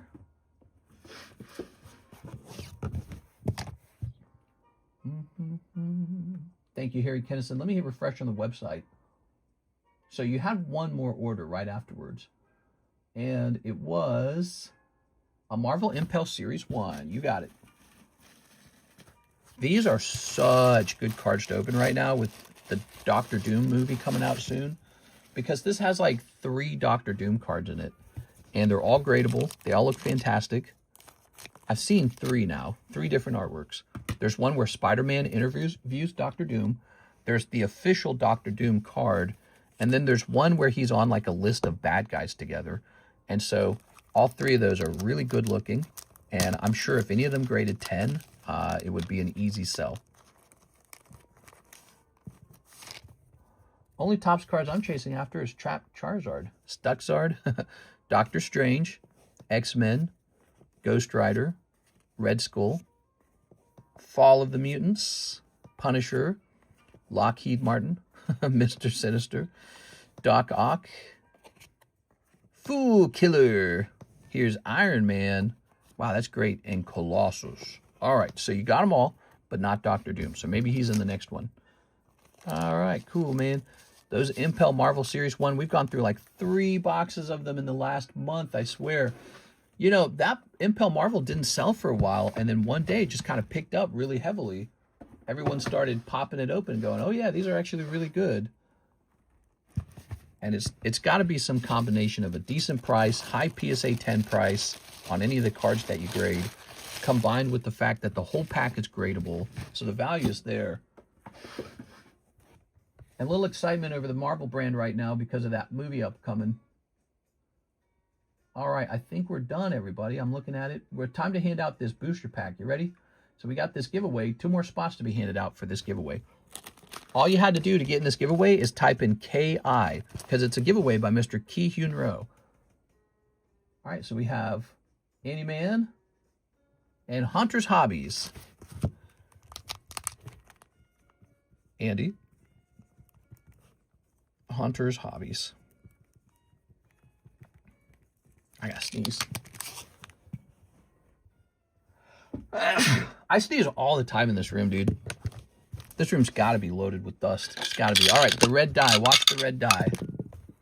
Landing on 2. That's who? J-Dog? All right, we got a booster pack for J-Dog. From Ki-Hyun Roh to J-Dog. What do we have in here? Oh my god, it's Gengar. Could be. Not impossible. We got Fan Rotom. So now I just need to know who J-Dog is. I don't know who he is. J-Dog, you got a bag? I'm going to write J-Dog on this. I know he's in a lot of the giveaways, so he's in the stream a lot. Oh, there he is, J-Dog Gaming. What's the name of your bag, Mr. J-Dog? We are. I have a bag under Justin or J-Dog. Under Justin. Well, there might be a couple Justins. I doubt you have a bag under J-Dog. Let's see, we got Jordan, Juan, Justin Sipe, Julio, Juan, Jordan, Justin. Oh, it's actually called Justin J-Dog. That's an old bag. It expires next week. There it is. Should I extend it? I mean, it's pretty thin. Here, let's give it I'll give it an extension. All right, there you go. It's a thin one. All right, there you go. Justin J-Dog Chaplin. Whew, I got to go eat something. I'm feeling weak. All right, guys, I had a lot of fun. Thank you so much, Mr. Ki-Hyun Roh, for the fun giveaways. Tonight is the Thursday nighttime stream. We'll be back on with mostly all the same stuff you saw today. We're still rotating the consigned slabs. When the consigned slabs are done, we're going to start rotating the big slabs. The pricey slabs will get repriced. So we're still rotating consignment. We have sold a couple consignment slabs in the meantime. And yeah, we'll see you guys tonight for that. Waiting on those slab returns, man. We've been waiting a long time for them. Dang, we're sending slab away payment. You can still send it. See you later, guys. Mr. My Slabs. I got my order, but my waifus weren't with my order. What can we do about that? Chris G. Your waifu slabs were not with your order. Okay. That to me sounds like potentially a mistake where we had them set aside for trade, perhaps. Well, I don't see them here. I gotta put these away. Would they have been under a different name? Maybe they were under Chris G. So we're gonna have to do something about it, okay? I'll have to go looking for it, okay? So let's begin by writing a note so we don't just forget about it. I'm gonna write this note, Chris G. Those are the waifus you wanted to trade really bad, remember that? And so it's possible they're sitting to the side somewhere, or that they were under Chris G and we had a label for Chris Gonzalez. So this is happening quite a bit. I just want to take a minute and tell people, when you order on the website, if your shipping label uses your real name and your website orders use a nickname, it's going to confuse Miss Alexis. She will see that there's a Chris G slab, but she's not going to add it unless it says Chris Gonzalez. So that could have happened. We don't know yet. They're probably down there, dude. They're probably down there under Chris G. That's my bet. But we'll have to look into that. And I got to wrap up right now because I'm very late for dinner. So I'm going to wrap up. Don't worry, Chris G will take care of you, okay? I'll talk to you soon. Tonight for the late night stream.